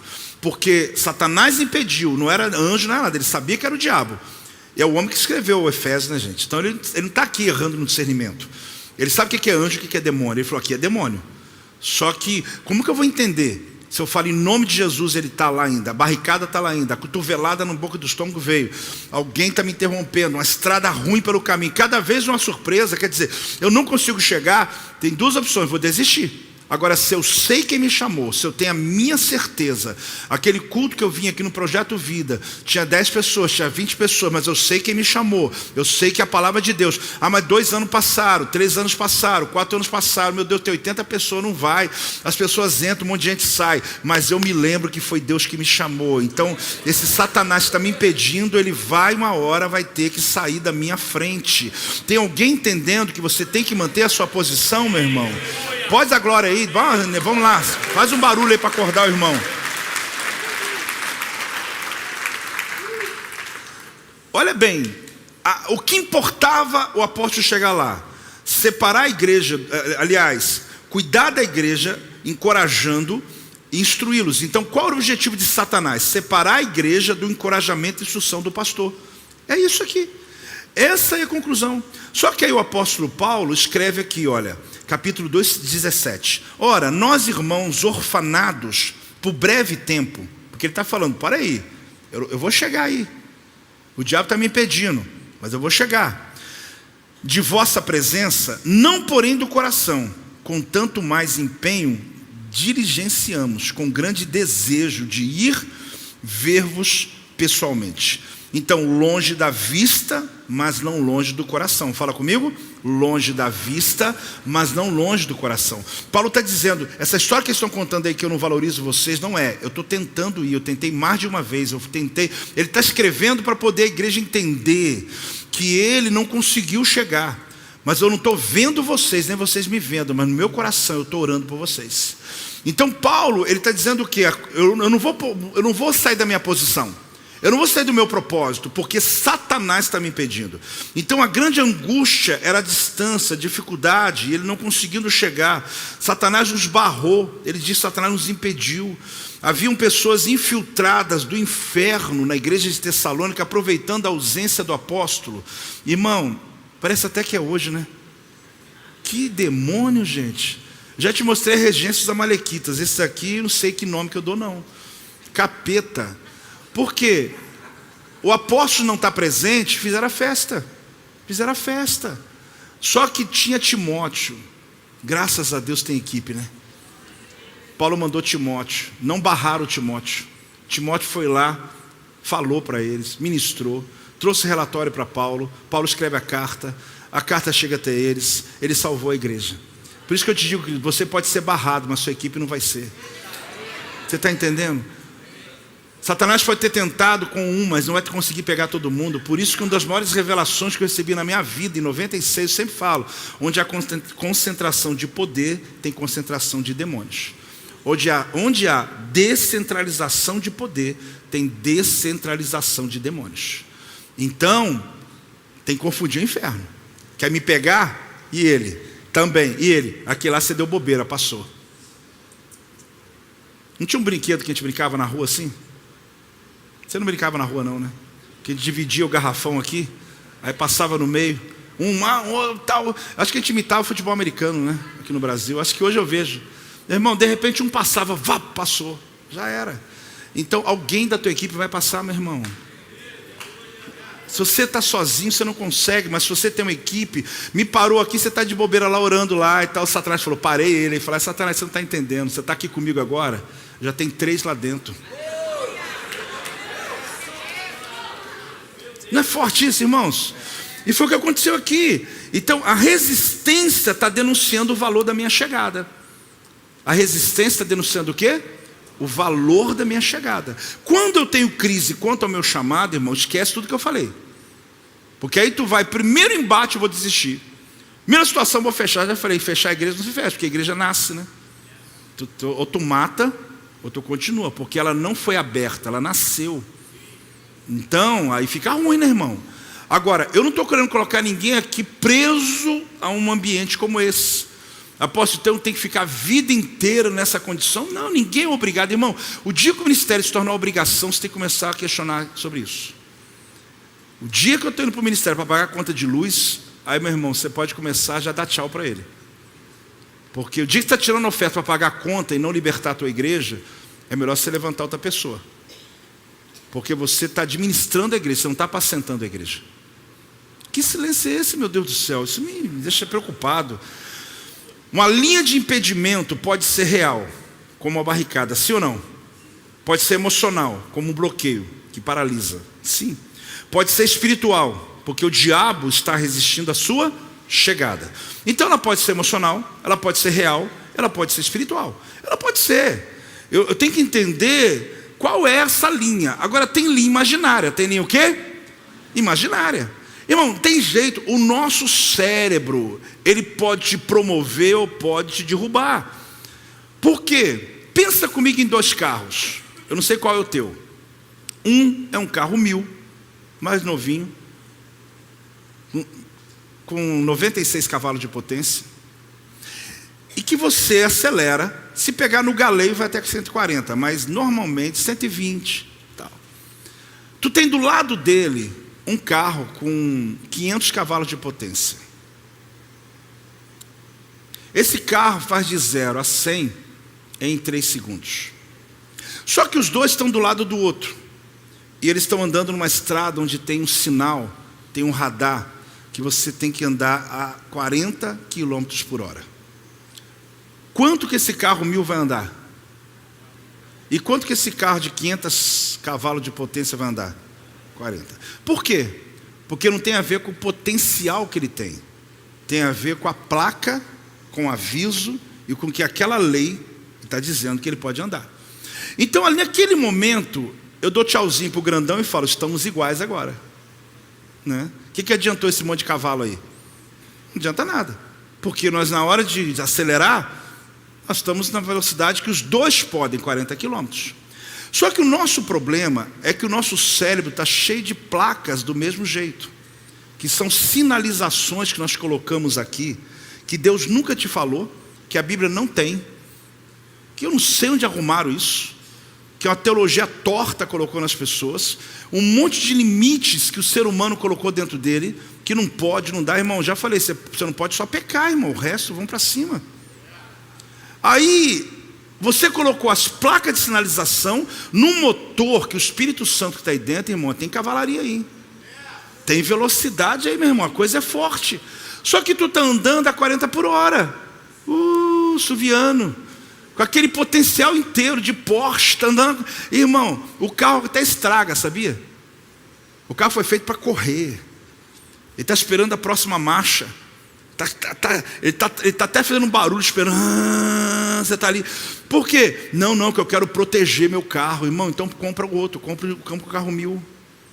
Compra um carrinho ruim.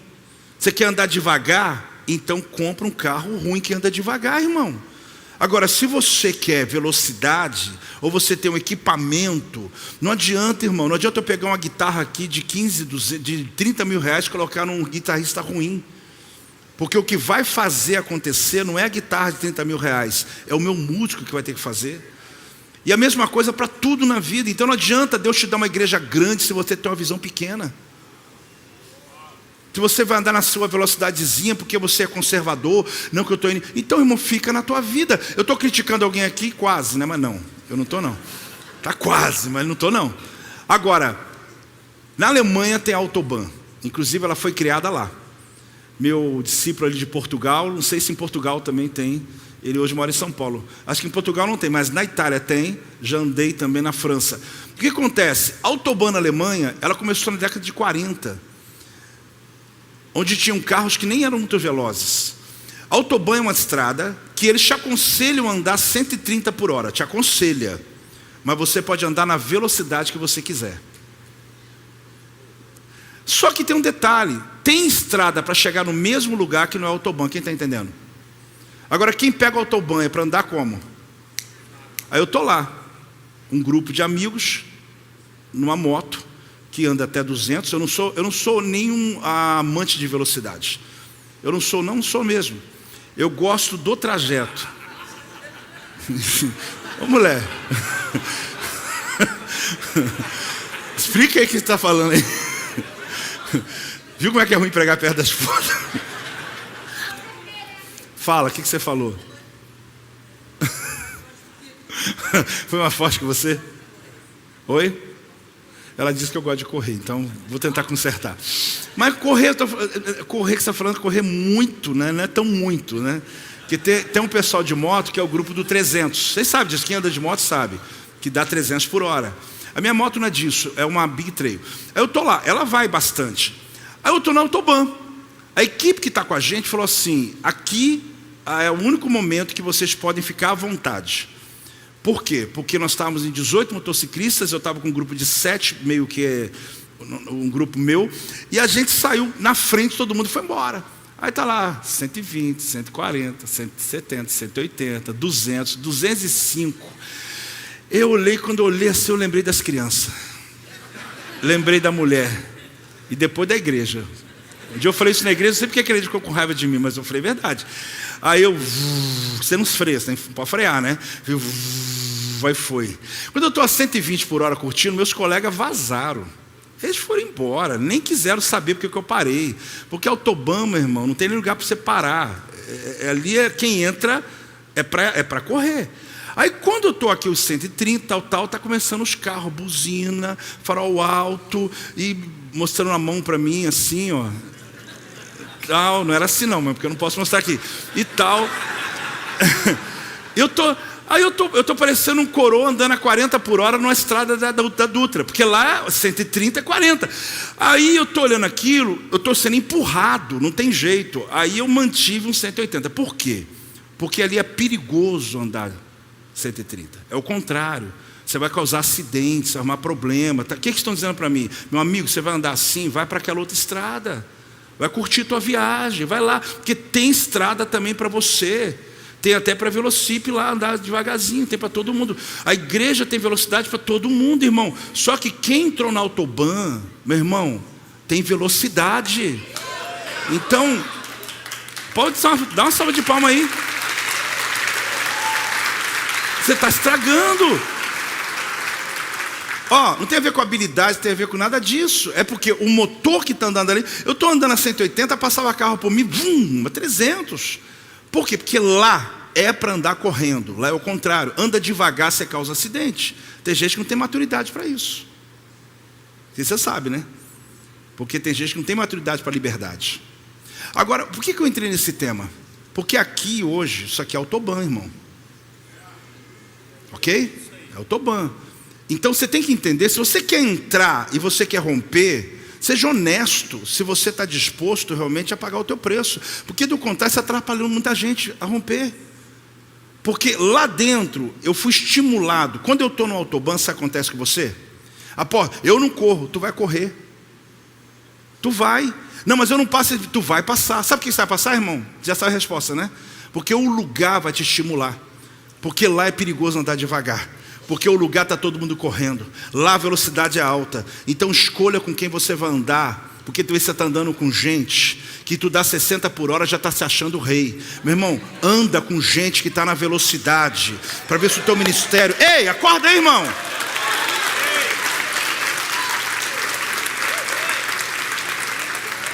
Você entendeu? Você não dá, irmão. Eu tocava violão. E quando tocava, estudava bastante. Mas mesmo estudando bastante, não dava conta de acompanhar meus músicos. Eu coloquei meu violão de lado. Eu falei, na música eles são melhor que eu, mas da Bíblia duvido. E eu fui para a Bíblia. E eles, voaram. Por quê? Porque eu estou no autobahn, com minha velocidade pequena, atrapalhando a galera a correr. E eles, por respeito a mim, estão todo mundo na velocidade pequena. Cuidado para você não estar monopolizando ministérios dentro da igreja. Irmão, pelo amor de Deus, irmão, você não precisa disso mais não. Ocupando território, daqui ninguém me tira. Meu irmão, se você não sabe dançar, sai. Se você não sabe tocar, sai. Não sabe pregar, dá licença. Irmão, tem piscina rasa e piscina funda. Você vai para fundo um dia, mas use a rasa até você aprender a nadar, irmão. Eu estou batendo doído ou não? Posso continuar ou não? Estou? Mas tá bom? Então tá bom. Não, porque se eu não falar, quem vai falar isso para você? Aí a gente está em lugares que a gente quer, você está lá travando, a gente chegando. Até desculpa, porque no discipulado, eu falei também sobre isso. Talvez você fale de novo, apóstolo. Eu estou falando de um outro jeito no mesmo assunto. A posição, ela não é status. A posição é reconhecer até onde eu posso. Não tem pecado nenhum, querido, eu respeitar o meu momento, pelo amor de Deus, não é problema uma pessoa estar aqui nesse nível, outra aqui nesse nível, não tem competição dentro da igreja. O que nós temos são posicionamentos, até porque se eu tiver alguém na retaguarda maduro, vai me ajudar contra o espírito de Amaleque. Porque ele pode estar na retaguarda, mas não mexe comigo não, meu irmão. Eu sou crente há muito tempo. Eu já estou vendo aqui a Malequita, sai daqui, meu irmão.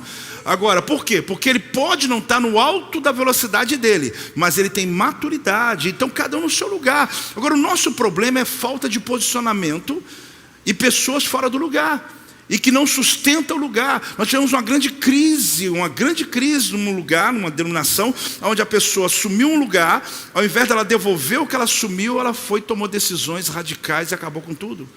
Eu quero dizer para você, querido, que se você não está dando conta, devolve para quem te entregou. Porque eu preciso que alguém da minha equipe me devolva do que faça mal feito, do que atrapalhe, e etc, etc, etc. Mas eu vou continuar, olha para mim, nós vamos continuar aqui. Então, essa linha imaginária tem que cair por terra no nome de Jesus, porque o motor que está dentro de você é um motor potente, e ele pode ter velocidade muito maior do que a velocidade que você está usando aí. Tira essas placas que está dentro de você, em nome de Jesus. Fala para o teu irmão, você precisa continuar, fala para ele. Você precisa continuar. Essa é a decisão aqui hoje. Você precisa continuar. Mateus 13, 24 a 25, sabe o que diz aqui? Outra parábola ele lhes propôs, dizendo, o reino do céu é semelhante ao homem que semeou a boa semente. Onde? No campo. Olha lá. Mas, enquanto os homens o quê? Eu não vou falar muito dessa parte aqui não. Eu só quero pegar essa frase. Enquanto os homens dormiam, veio o inimigo. Está de novo aí, né? Que espírito é esse, apóstolo? Vamos usar de Amaleque de novo. Não, volta lá. Enquanto eles dormiam, veio o inimigo dele, semeou joio no meio do trigo e vazou. Que demônio, hein? Esse nem fica na igreja. Ele só joga a palavrinha ali, tchau. Quem falou? Não sei. Ele só começou o telefone sem fio. Ele só veio ali, jogou uma mentira, nem sabe de onde começou. E no final a frase é assim, está todo mundo falando. Está todo mundo querendo sair. Irmão, para de acreditar nessas palavras. Porque esse todo mundo é uma família, é uma pessoa. Só que você já não está muito bem, você já não está muito legal. Aí aquilo bate no teu peito, você fala, meu Deus. Você olha para a igreja e fala, todo mundo aqui está contra mim. Irmão, tem ninguém... É o inimigo que planta um joio na hora que você dormiu. Você perdeu. Irmão, não saia da tua posição. Você está entendendo ou não? Dormir aqui naquela dormida que eu dei hoje lá em Penedo, tranquilo, não. Eu durmo muito bem. Eu estou falando, dormir é sair da posição. É você sair do teu posto. É você deixar de fazer o que Deus mandou você fazer. É você não valorizar aquilo que Deus deu para você valorizar. É você não alimentar aquilo que Deus mandou você alimentar. Então dizia, enquanto os homens dormiam, veio o inimigo deles e semeou o joio no meio do trigo. E aí você pensa o seguinte, o que eu vou fazer diante dessa situação? O que eu vou fazer diante de um nível desse? Eu preciso compreender que no meio desse caminho, eu tenho que tomar uma decisão. Eu estou caminhando já ao final, mas eu preciso te ensinar ainda um princípio. É um código do ler, lerá. Fala comigo, ler, lerá. Ler, lerá, querido, é um código que mostra, ele nasce, o código nasce em Gênesis 12:1, só para você ter a origem da palavra. Ora, diz o Senhor a Abrão: sai da tua terra, da tua parentela, da casa de teu pai, e vai para a terra que te mostrarei. Então, o que é ler, lerá? Vá por você mesmo. O que é ler, lerá? Para a terra que eu vou criar. Eu ainda não criei, eu vou criar uma terra para você. A palavra mostrarei é crie, eu vou criar. Então, ler, lerá, ele tem a ver, querido, com uma convicção que tem a ver com essa frase: caminhe em direção ao propósito máximo da vida. Agora, se a gente for pegar o pé da letra, vá em direção a ti mesmo. Isso é ler, lerá. Quem está entendendo? O que é isso? Abraão saiu com ler, lerá. Abraão, sai da tua terra, da tua parentela, corta a linhagem de sangue, vai largando a cultura da cidade, corta tudo e vai para um lugar que eu vou criar para você. Mas você vai para se conhecer, você vai para poder ter uma experiência consigo mesmo. Irmãos, o dia que você disse sim para o ministério, você não precisou largar a tua família, mas a Bíblia fala que a gente largou. Você pode estar cuidando da tua mãe, do teu pai, todo mundo, mas você, quando foi para o ministério, você abriu mão de estar com eles, e é muitas coisas que você... Alguém, ontem naquelas coisas de internet, né? Eu fazer célula, eu quero chegar em casa e ficar descansando. Irmão, claro que esse indivíduo não pode fazer célula mesmo, porque não é para quem está liderando e discipulando, é a vida dele, é cuidar de pessoas. Eu não estou abrindo mão da minha casa, da minha família, só que ele estava fazendo, não é só que a honestidade dele lá na internet, ele está querendo que toda a igreja faça o mesmo, achando que todo mundo é igual a ele. Vai ter aquele dia que minha mulher está menstruada, porque eu vou fazer célula. Que papo furado. Irmão, quem lidera, ele rompe qualquer dificuldade pessoal para poder cuidar daquele que ele está liderando. Eu quero ouvir um amém ou não, irmão? Só que tem gente que ele não está pronto para o ministério mesmo, e está no ministério para quê? Se você não está pronto para abrir mão. Eu falei que ia melhorar. Ajuda aí, mulher, me ajuda aqui, vamos terminar.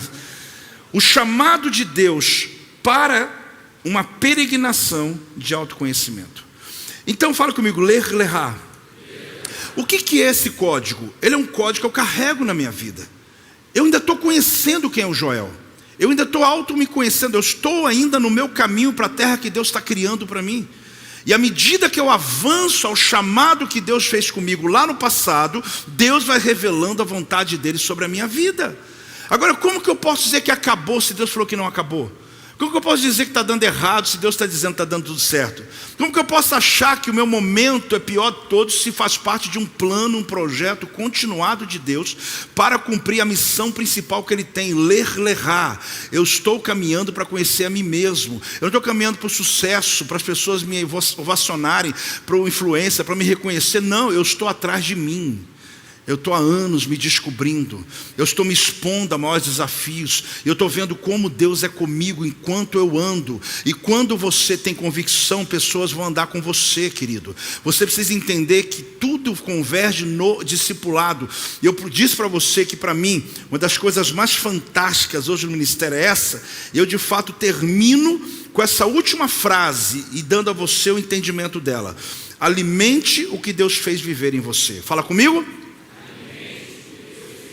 Eu não tinha como terminar sem colocar esse presente aqui, que eu ministrei numa entrega inteira que eu faço no domingo agora, mas que ao final da minha mensagem, eu li o texto de Lucas 8, 54 a 55. Diz assim: entretanto ele, tomando-a pela mão, disse-lhe em voz alta: menina, levanta-te. Voltou-lhe o espírito, ela imediatamente se levantou, e ele mandou que lhe dessem de comer. Irmãos, olha para mim, eu realmente caminho. Os músicos podem até vir, ouvir um barulho aqui, pode chegando. Presta atenção. Houveram 10 milagres de ressurreição na Bíblia. Quantos? 3 deles no Antigo Testamento, 7 no Novo Testamento. O último milagre do Antigo Testamento foi que os ossos do profeta Eliseu, que estavam já de decomposição, o corpo dele, quando um indivíduo morto numa batalha, não dá muito detalhe sobre esse homem, pela pressa de enterrá-lo, ali mesmo colocaram o corpo dele e ele ressuscitou. Sim ou não, gente? Esse foi o último milagre. Desse último milagre para o primeiro milagre que Jesus faz no Novo Testamento, são 700 anos. Irmão, peraí. Tem mais de 700 anos que no céu não tem um comando de ressurreição na terra. Eu nem sei qual departamento lá cuida dessa área, mas estava lá com a porta fechada, sem trabalhar há 700 anos. Tem 700 anos que não tem um comando da terra dizendo: esse corpo agora vai ter vida em nome de Jesus, ou vai ter vida pelo poder de Deus.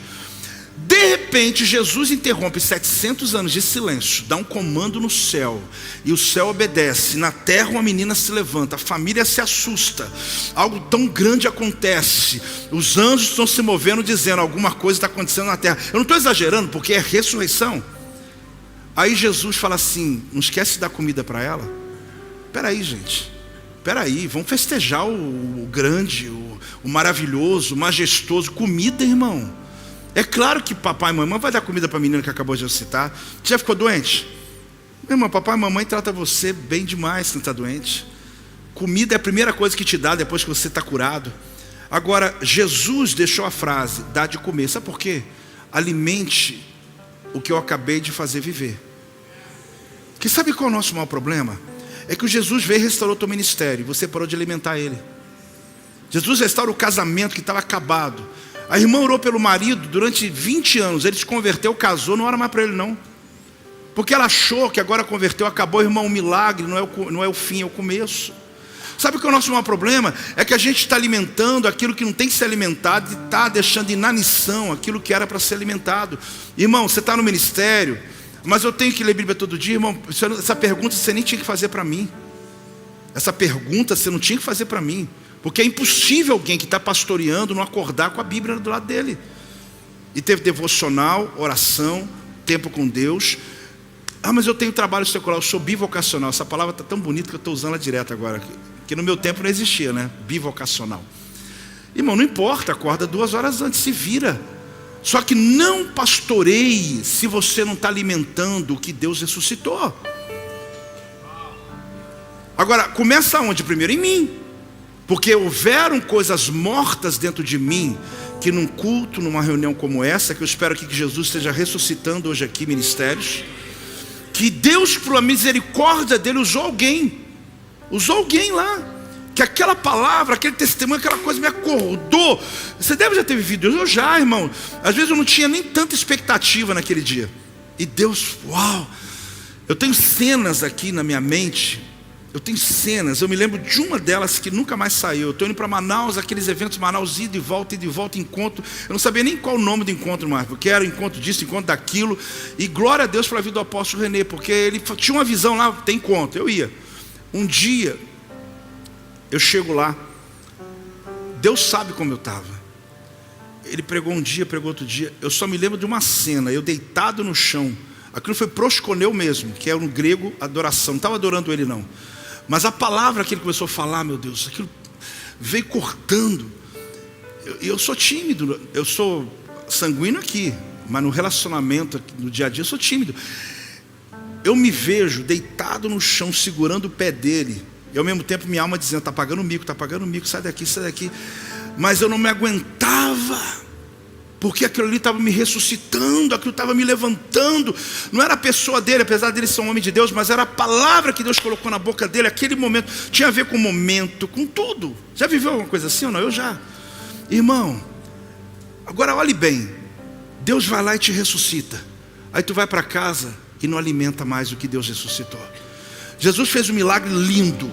Para mim não precisava falar aquilo, porque, irmão, 700 anos de silêncio e um milagre daquele, todo mundo assustado, todo mundo, ele pode ir embora. Ele falou: não deixe de dar comida para a menina, porque senão aquilo que eu ressuscitei vai morrer de novo. Porque ele falou para o céu ressuscitar, mas ele disse para a terra alimentar. Ele pediu ao pai para ressuscitar, mas pediu ao pai da menina para dar comida. Porque a gente pede ao céu para poder salvar vidas, mas eu peço minha equipe para dar comida para eles. Porque se eu não tiver equipe, eu não tenho como sustentar uma igreja em crescimento. Então eu preciso, já estou encerrando, a gente entender nesse meu caminho dessa mensagem, que eu te encorajo depois de sexta, que a minha equipe libera essa palavra, ouvir de novo, para você tentar dizer: deixa eu construir aqui alguma coisa. deixa eu entender. Porque eu estou aqui, irmãos, porque eu vi a dor de muitas pessoas e Deus me deu essa palavra. Eu espero estar ajudando alguém aqui. Porque a pergunta que me fez inicialmente, eu falei, eu não tenho resposta para isso. Mas depois as respostas foram vindo. Peraí, monta uma equipe, faça isso. Eu não vou repetir de novo.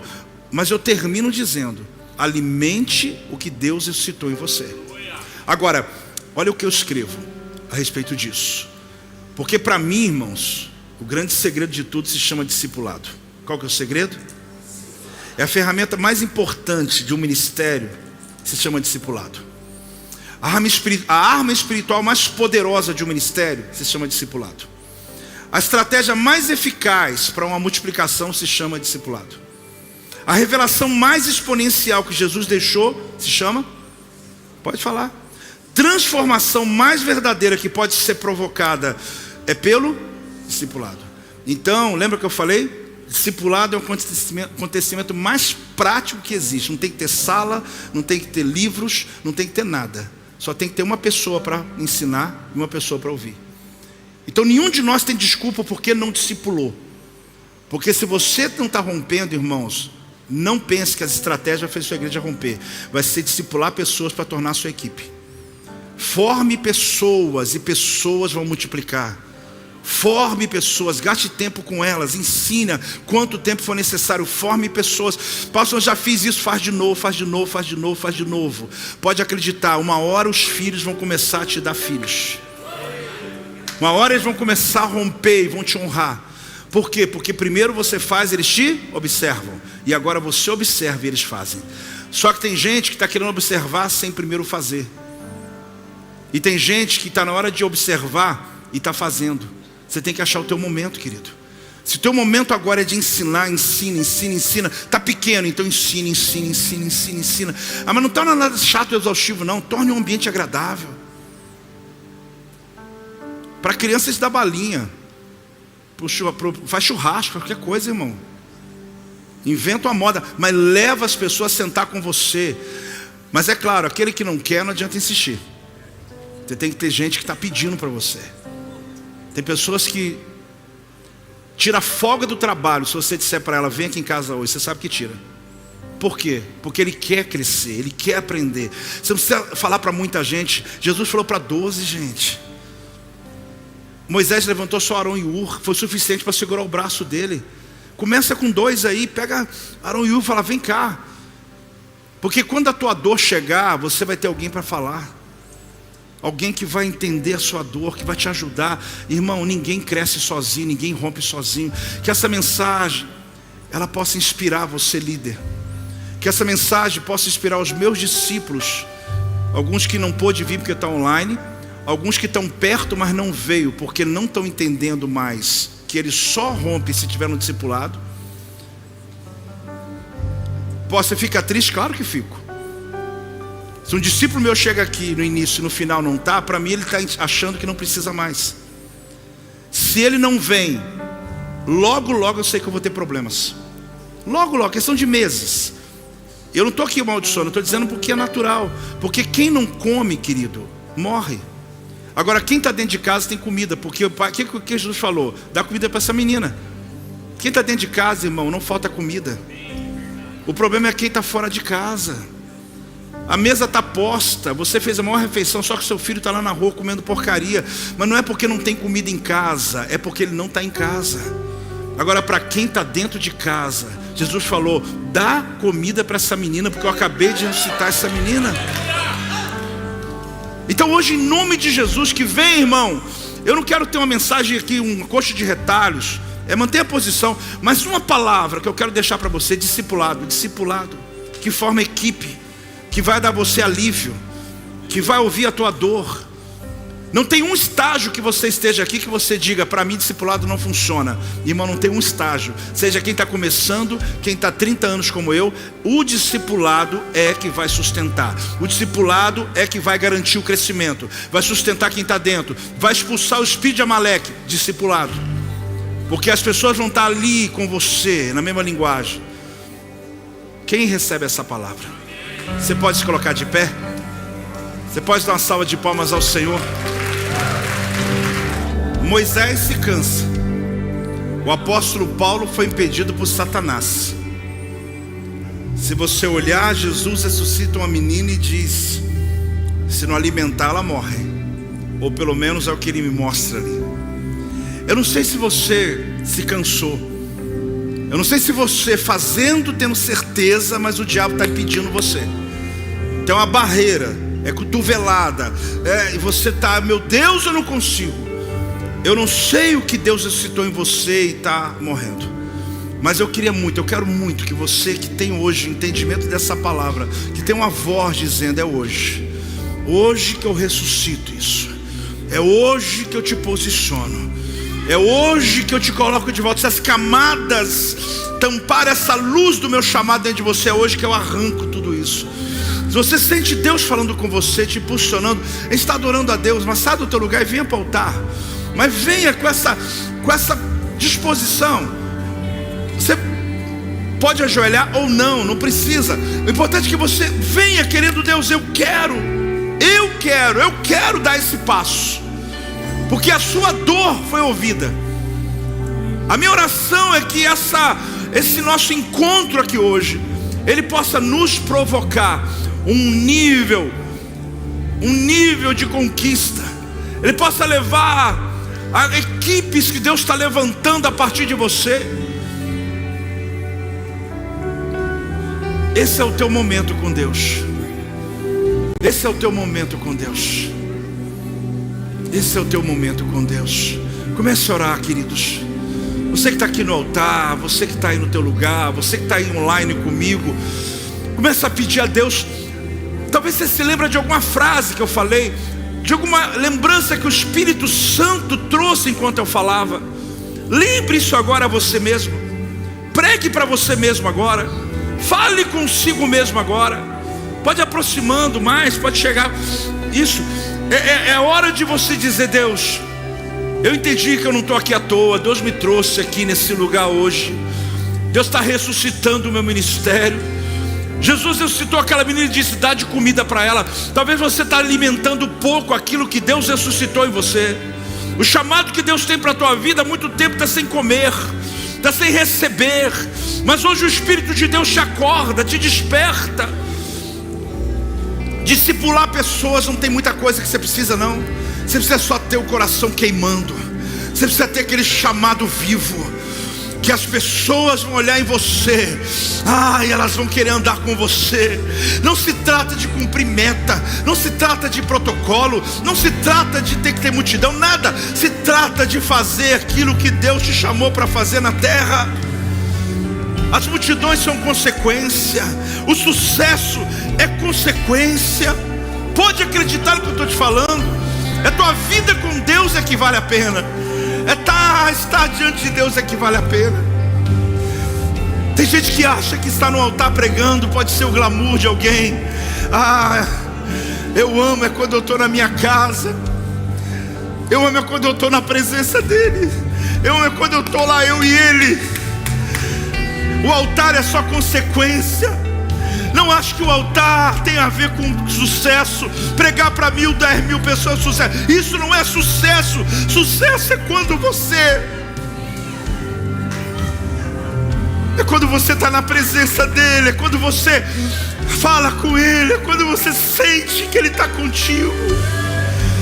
O resto é consequência. As multidões, elas vão te seguir, elas vão caminhar.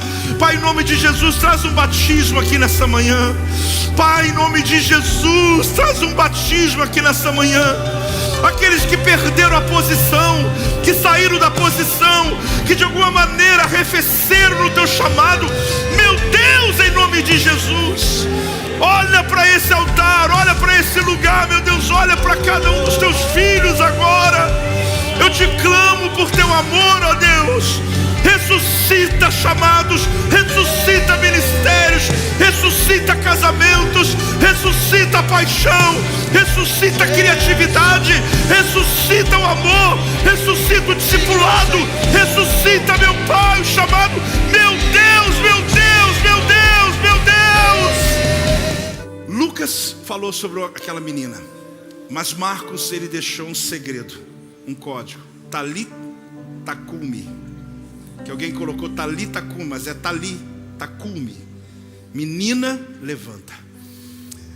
Jesus, quando deu aquela ordem em aramaico, ele estava dando ordem para aquela menina, mas ele estava dizendo para a terra que novamente aquele comando foi dado, porque ressurreições novas viriam.